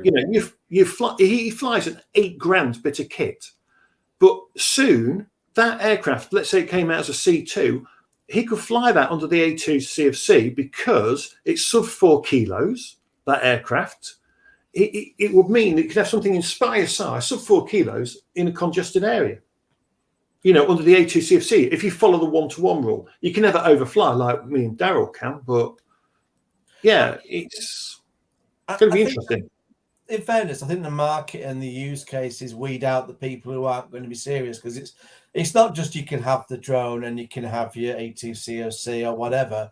If you're then doing video, you've got to be having Premiere, After Effects, or DaVinci, or one of the other packages, then the plugins, and it all starts adding up with money. So in the end, you have to be doing something to justify it. So you have to be delivering results. And obviously, if you go on to doing 3D models of stuff and the more complex stuff with drones, you're getting into serious money. So one way or another, you have to up your professional game, because the companies that are going to give you that business are straight away going to be saying, they're probably not even going to be happy with 1 million of insurance. You're going to be near 5 or 10 and a million hoops to jump through. So I think the market does deal with that. It's more the entry level, and if you're trying to get started, because you're probably going to start off with easier things and thinking, I'll go to estate agents, I'll do this, and that's not going to be there. So you're going to have a bigger step up to having a work business. But I think even before this came along, it was a difficult business anyway. A lot of the PIFCOs, even some of the most active ones that you'll see on Instagram and everything every day, that look like the drone is their life. A lot of them have still got second businesses, and the drone might be coming in. It'll be starting off where really the other business is subsidising that, and eventually over time, the drone business might be equaling it. Or there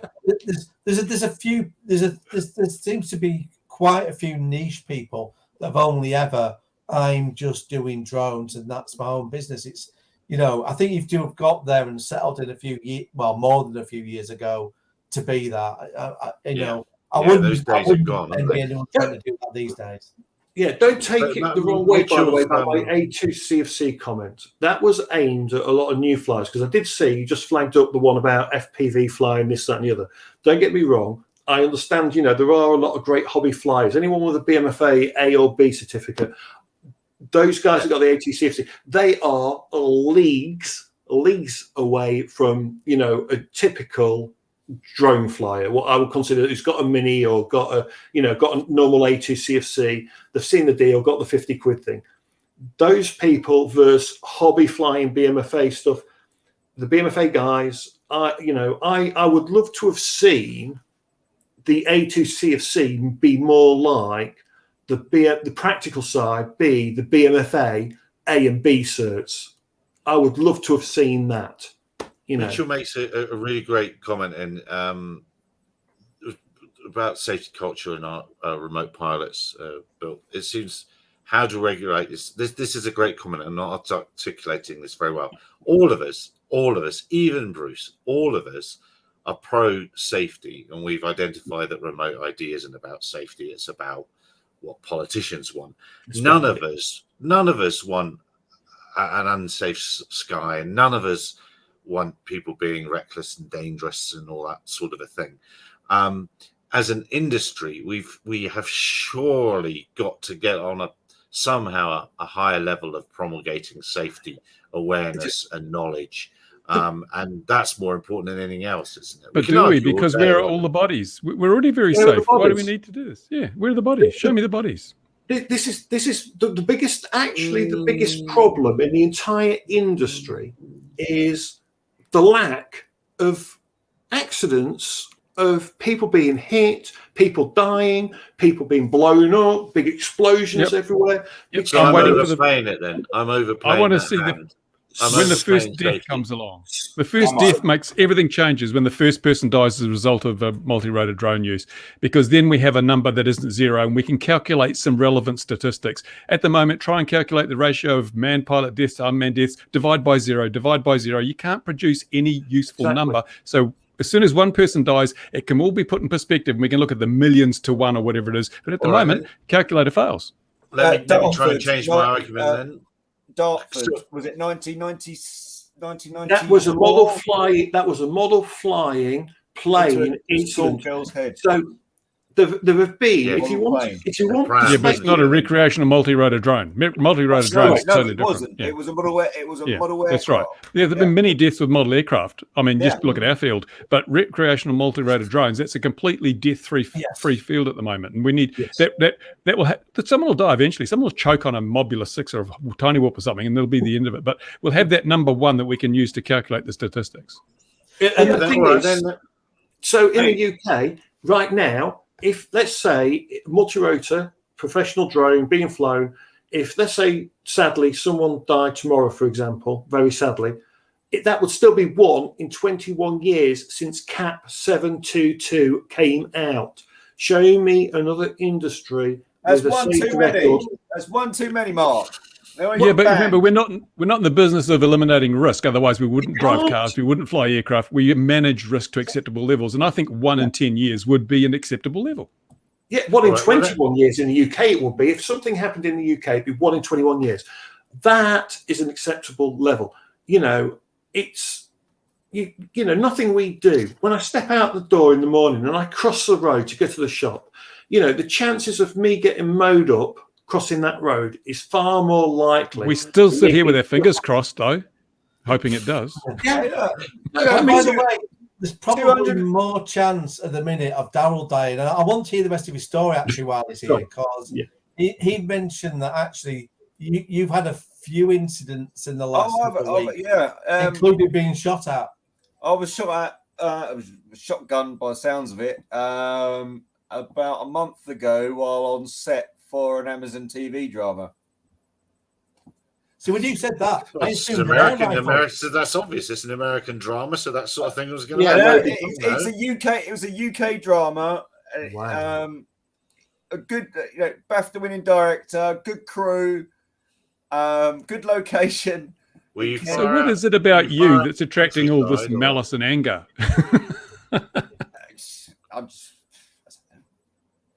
That's got that face. I've got that face for it, It's a bloody baseball cap. Wear it the other way around, you'll be fine. I was tracking a car, and then I had over a private road, which we had permission. What ended up at a church.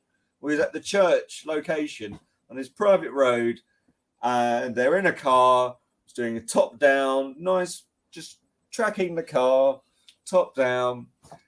I do that once. I pull the drone back. Bang! Anyone else hear that? Bang! I think I'm being shot at. And then I come down. There's another bang. I'm like, I'm out of it. Yeah, not flying. Sorry. I thought, thought you guys had everything all sorted for location. And that was the end of that shoot. So I had Did you find? Did somebody find the person shooting, or did you just? It's a bit awkward that because the production company did absolutely nothing to help me or assist me in that situation. I felt a bit. Well, again, there's another. Just the drone off. He's been shot at. Bye bye. Dear CAA, I've just been shot at. Surely that should have been an investigation. Yeah, I would have been. You know what? It should have been. It should have been. But I had a lot. It was. I had a bad day. Put it that way. I had a bad day that just topped it all off. Waiting around for 7 hours, get my moment, do the moment, get shot at, end of it. So I just went home, had a little cry, as you do, curled up in fetal position and rocked a bit. But going back, 2 weeks ago, I was filming for a Sky documentary. I had to do about 10 locations over 2 days, and I think it was in 3 different locations. One at a park, I had some irate woman who swore I was filming her child in a paddling pool at 400 feet while aimed at a park. But because I was over her house, I was obviously perving on her child in a paddling pool. So irate, really, but veins popping out of her head. She had her rubber gloves on because she was halfway through doing the dishes. Run over to the park, giving it all that, and then. About an hour later, I was somewhere else, another location, which should have been fine. And I had people coming down the street saying, "Oh, you're staring into my property." And luckily there was a couple of us at each location. But a lot of the time, I fly I'm just there solo, getting shots for people. So never go solo. Never go solo. Come on. Well, yeah. Never go solo. It all depends on the location for me, but there was locations that should have been fine. But I had people with me, and they covered my back when I was in the air and dealt with it. But it's becoming all too common, and I'm getting to the point where you said about body cams to start. I think someone mentioned body cams. I got a friend of mine, Ricky, who's in this business. He does a lot of surveys on motorways, and he said to me, always wear a body cam, because the moment people with an attitude clock they're on camera, they change and the whole conversation changes. And when that incident occurred, his comments rung in my head, get the camera out. And the moment I did, total change. Oh, okay, no, I wasn't going to threaten. I wasn't threatening you. I wasn't doing that because they're being recorded. So I think moving forward, I'm investing in a body cam for my safety, because I don't believe it's a safe job anymore.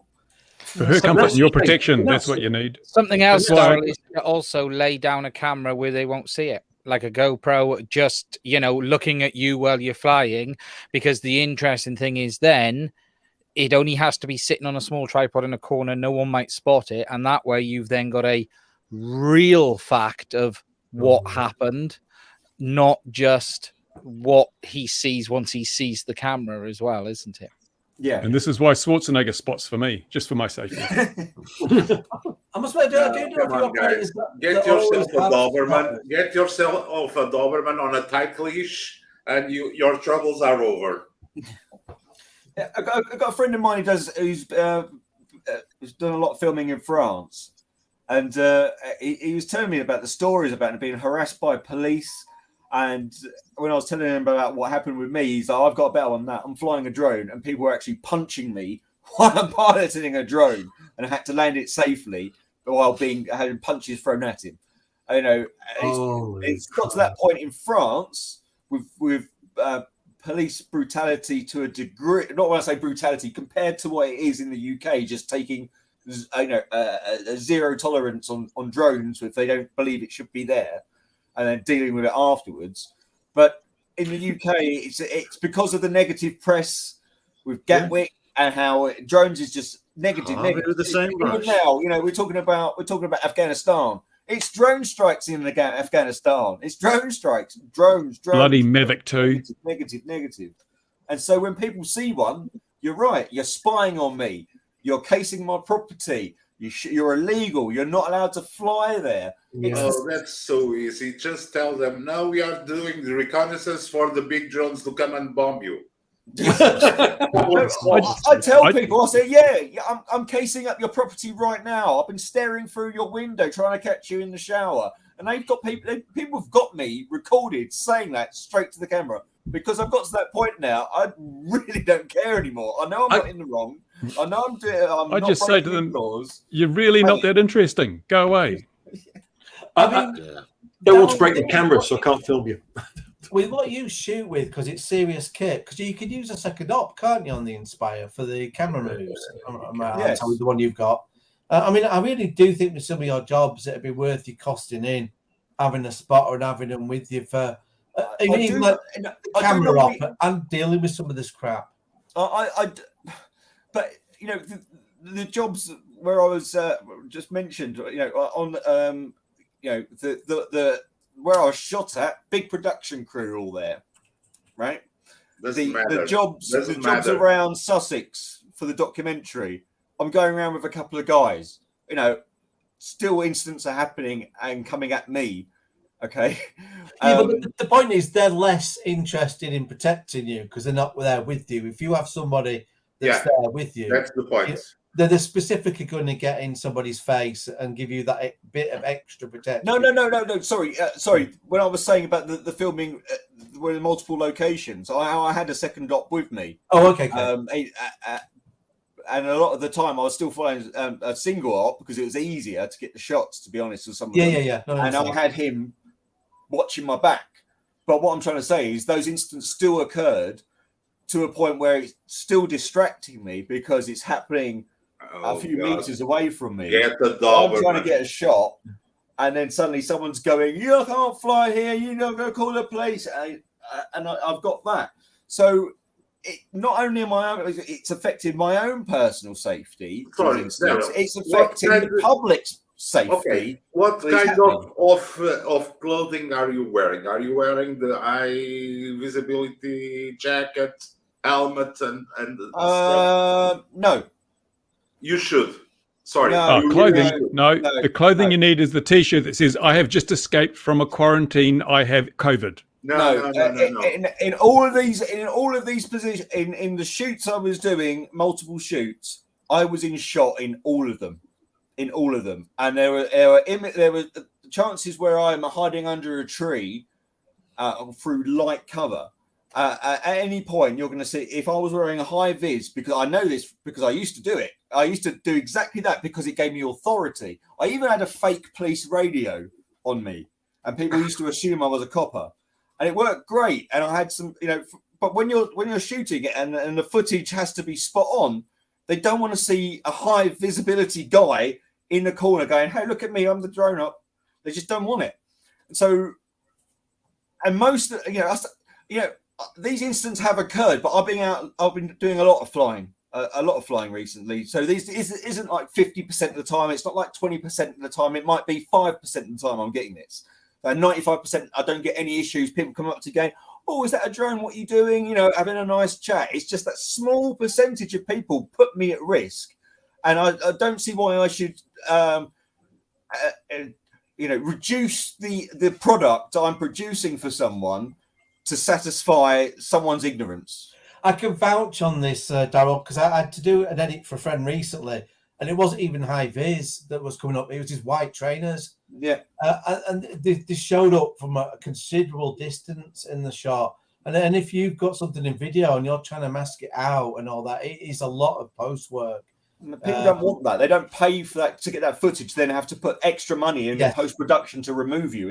Yeah, absolutely. So I think you've got a very valid point with those particular use cases. You shouldn't have to wear a high vis either. It shouldn't. It's not. It just takes decency.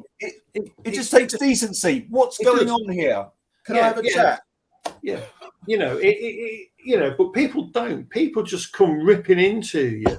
I mean, as you've experienced now, people don't walk up to you and go, "Hey, what are you doing?" You tend to get the aggro straight away in your face. Stop flying over my property. Stop filming me. Stop this. Stop that. If you don't do this, I'm going to hit you or knock you out and all this. You can get abuse, or I'm going to kick your kit, or I'm going to, you can just get abuse. And offer to share the footage of what you took through the neighbour's window with the person next door, and they're all happy. Even those you try to calm down. I've had it where people have been really aggro, and I've gone, look, I've not overflown the property, and they go, yes, I've seen it. Yeah, people are confrontational. You're right, Gorilla Drones. I'm not. So I've even got up the map afterwards and gone, look, there's your property. There's the track the drone flew.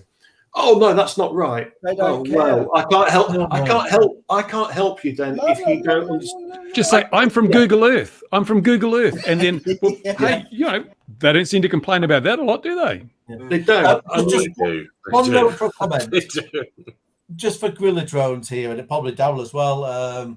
Hike Vision do some all right body cams, because that's what I was looking at. Actually, not for this particular reason. It's just good to have that kind of a point of view camera without always having to faff with the GoPro or modding up rigs for to put like the S5 on. So I think they're definitely worth a look at. Yeah, I mean, there was one I had where I was filming a property in front of me, and then there was another one about 80 meters away, and it was that property 80 meters away that had the problem, because they were in the background, and like they've got no rights, they're 80 meters away, and they were like, because it was a countryside property, they were worried, and my wife's concerned because we're in a very, very open area, this, that, and the other. I says, well, if you're concerned about that, why do you live in the countryside if you're concerned about being vulnerable from people coming over the fields? Because Google Maps shows you everything you need. I says, you're on Google Street View, so you're not that concerned about privacy, because otherwise the request will be in and it'd be blacked out. I says, so I don't understand. Well, wife's really just concerned about it. I says, just move into the city. If you're worried about being vulnerable from the back because it's all open fields, move. Save your wife the anxiety. Move to the city. And they didn't like that at all. Did you tell him that you checked out his house previously on Google Earth and on Street View? No, but he wanted to tell me about all the valuable stuff in his garage, and I had to stop him before he did. It literally was going, yes, but there's all this. I don't want to know. You don't have your notepad out. Yep. Yeah.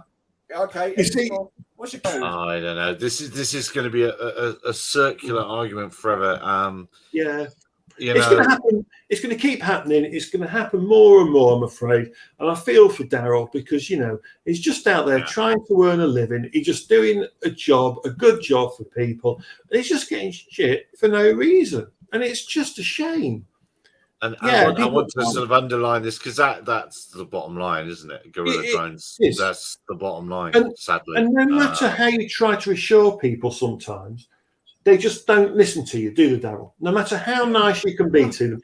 I mean, I'm as polite as pie. Someone can rant at me till they're blue in the face. But at a certain point, if they threaten me or anything else, I just turn and go, no, I'm not having this now. Now, I've had enough. I won't take this from you anymore. I'm not having it. Call the police, call your lawyer. I don't give a damn, kind of thing. That's my kind of stance. Smack them, bro. Smack them. You're going to say you turned green, ripped all your clothes off and battered them. Well, people go, you've got a problem, and I turn around and sometimes, and I've got a mate who's a bit taller than me sometimes, and I just go, no, the problem you're about to have is 6 foot. Sometimes, how's that work? He's a bit Depends taller than you sometimes. on tiptoe. It depends if he's on his knees or not. Yes. Hey, sometimes, like on a Thursday. Well, it depends if he's with me or not. But you just got to go, and they go, oh, you've got a problem because I'm going to do this and the other. I go, no, you've got the problem. You've got a 6'2" problem. Me, what are you going to do now? I've had enough. Just hit me. He's been drinking the gender fluid again. That's what I mean, Mark. I used to start off I still start off really polite and Yeah. try and convey the accurate information and what's actually going on. Yeah. But I jump to the second point a lot quicker these days than I used to. I've got a very low tolerance, and if I'm trying to do something and someone's picking me off, then I'll give them that much before I blow and just say F off. Don't want to know. Call the police. Leave me alone. Just do what you got to do. Just don't talk to me anymore.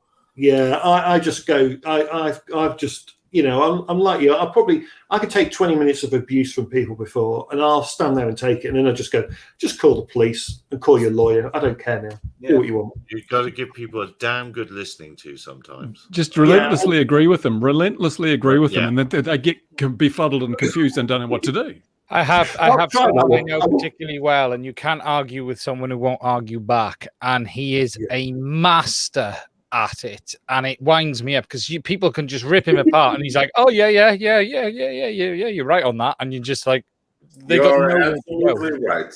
I agree completely with you. These guys that fly drones should be banned. That's why I'm flying a drone legally." Oh, I like that one. I'm going to remember that one, Louis. I'm going to remember that. Yeah, get rid of them, ban them all. But you're flying, am I? I didn't realise. Is this what this does? Oh, right. and telling them something like that.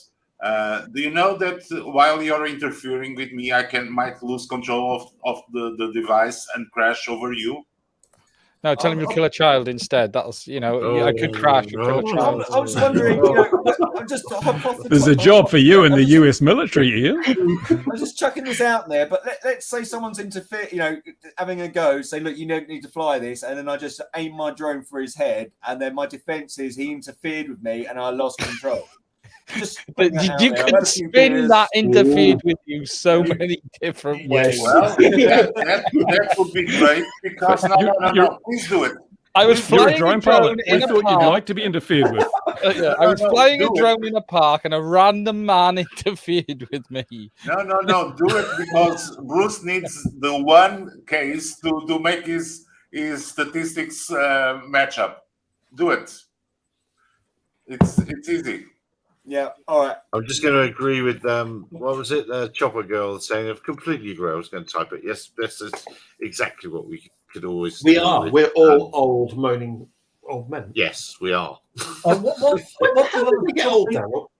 jump in with Daryl's thing that's changed the way, that's changed the kit a lot of commercial operators have, is with you having the Inspire. I can understand for those particular jobs why you've got it, but that makes you more of a target these days because everyone's switched to the small jobs. And that's one of the things people love about them. It's, I'm flying the Mavic Pro, or even on some jobs, the Mini, and just saying, and get on with the job. No one's ever seen it, and I'm not bothered. You're not bothered, harassed while I'm doing the job. And that is just one of the other benefits, which is a shame you have to have it, but it's definitely a tangible benefit with a smaller drone. But the problem is, you see, for jobs like Daryl's doing, he's doing high-end TV stuff. High-end. The Mini just doesn't cut the mustard. The Inspire 2 is what he needs. Just mount a red camera on to a 25 to a 45 back to a 12. I'm getting all. I still think in time a brand will get something that fits into that's small, that will be maybe not Mavic Pro size, but getting down towards that within. I think actually on Autel with interchangeable lenses. I think he hinted that, didn't he? Well, so just wait. You might be able to get some of that. DJI will have something close. Well, the Phantom 5 was almost there, wasn't it? We saw the leaked pictures of the Phantom 5 with the interchangeable lenses. Yeah, to be honest, I was looking at that and going, "Come on, be good," because I love Phantoms and I've always had had a thing for Phantoms. That was never actually the Phantom 5. It was a modified P4 for power line inspection in China. So it exists. Oh, really? It was made as a specific aircraft for the Chinese market, and it's power line inspection. If you notice the lens sizes, they were never for video. So you had 50s, bigger lenses. They were for still inspection, not video, because trying to put a 50mm lens, the 45 is about the limit you'll get away with on the Inspire for video purposes. Anything longer than 45 and you start to struggle on the on how it's able to dampen it out. There's a Mavic allegedly coming, which the belief is it's going to have 2 cameras and it's going to have an SSD. And if DJI deliver what the rumors say they are, it would probably end most people's need for the Inspire, short of people wanting the changeable glass, because you're then going to have potentially ProRes RAW and these type of things on that smaller aircraft. Yeah, but it's the changeable lens. It's not the file format. No, in my eyes, But they're offering a 7x zoom, allegedly optical. Well, yeah, 7x zoom on phone sensor size camera. No, 1 inch. Well, come on. With a 7x zoom, that makes it less than 1 2/3 sensor size. My camcorder's got a 1/2.3, and it's got a 600mm equivalent, and it's fine. Come on. We all know better. And guys that are doing professional video productions, they just laugh at those crazy zooms. But those guys aren't fighting with the councils, and that's the difference. The guys with the professional video production are walking, you know what I mean? The guys who are flying Reds and Aries and all of the big stuff, this isn't a problem for them. The money involved, the council are there promoting how they're bringing work to the local area, not turning down commercial ops. The reality is Hillingdon won't have a Red or an Aries. But the reality is most commercial ops are finding Inspire 2 because they either want the option of the interchangeable lens or they want the larger sensor from MFT. But that sensor is still small. MFT is still deemed in the industry, and Ian's going to rip me apart in a minute. And me and you are big MFT fans, Ian. However, how the industry sees us.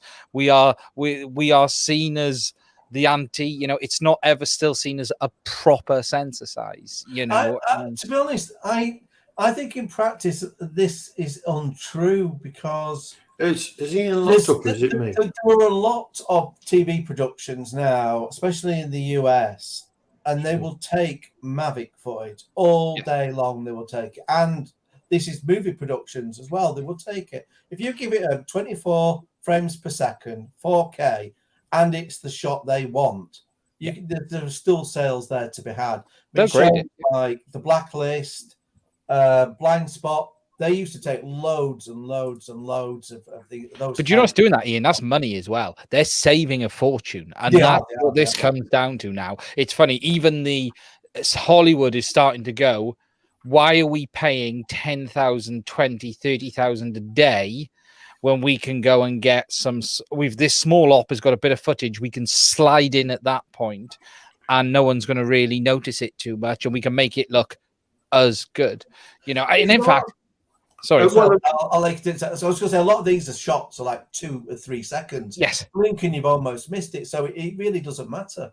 And I've noticed, sorry, Mark, I was just going to say, I've noticed on Amazon and Netflix, there's actually been quite a drop in quality of footage. I'm starting to notice. You're starting to see the overall quality actually come down. That's all my stuff you're seeing. Come on, people are watching their productions on mobile phones. So why? So to get a Red in the UK on a drone that'll pick one up with a 2-man team, maybe a 3-man team, it's not 20 odd K. They're around 3 to 3.5 K, depending upon the aircraft. But that's typically with a Red under it, and that kind of money is where a Red is for film and TV production in the UK. You're looking at about 3K for maybe just more, depending upon. This month, people will be strapping their iPhones to the bottom of them. Don't worry. The iPhone 13 here, you don't need another camera. That's it now. That's it. Oh, I saw that. Yeah, that's it. Yeah. Get rid of all the others. Yeah. And on that note, I've already said that when that crazy Samsung was launched with 100 megapixels sensor size. Phase 1 in it. No, There is, the yeah. Samsung that had the 100 megapixels camera, the phone. Oh yes.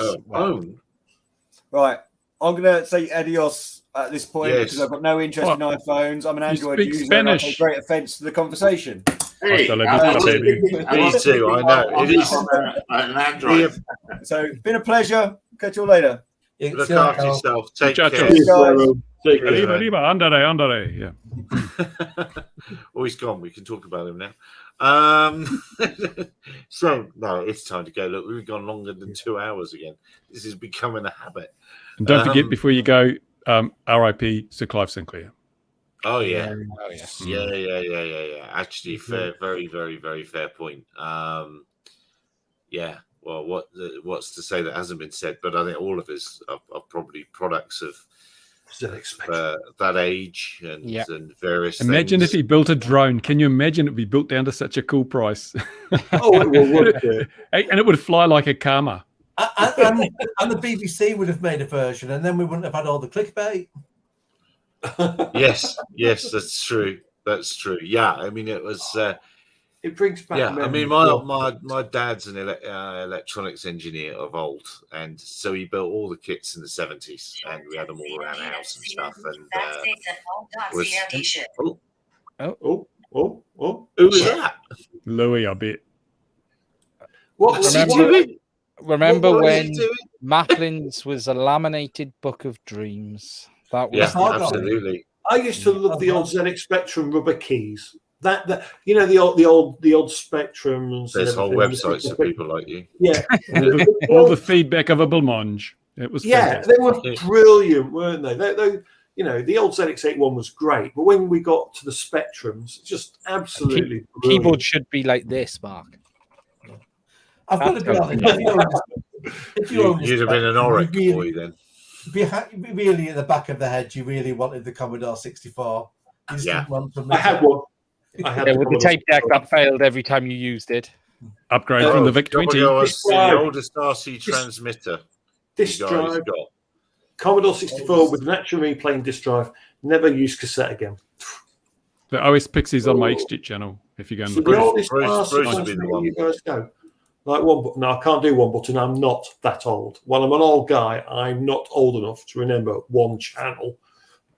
RC. Well, the great thing is now that you are going back to imperial units and measurements, all my old model aircraft building books are going to come back round into fashion. All the measurements will be correct again. Are you going to coming round, 2.4 that was my gigacycles? first remote control. That was my first remote control. You'll just have control to line. Yeah. I want to do control line FPV. Would that be under the regulations? Could I fly BV loss if I close my eyes? It's very, very, Yeah. very long lines. Right, it's time to go. We are definitely talking nonsense. Dear viewers, wherever you are in the world, thank you very much for watching. Thank you, Bruce, for reminding me to say about Sir Clive. You're absolutely right. Look after yourselves out there. Wear a mask, wash your hands, all those are good things. And we'll see you again 2100 GMT next week. Thanks very much, chaps. Look after yourselves. Bye-bye, everybody.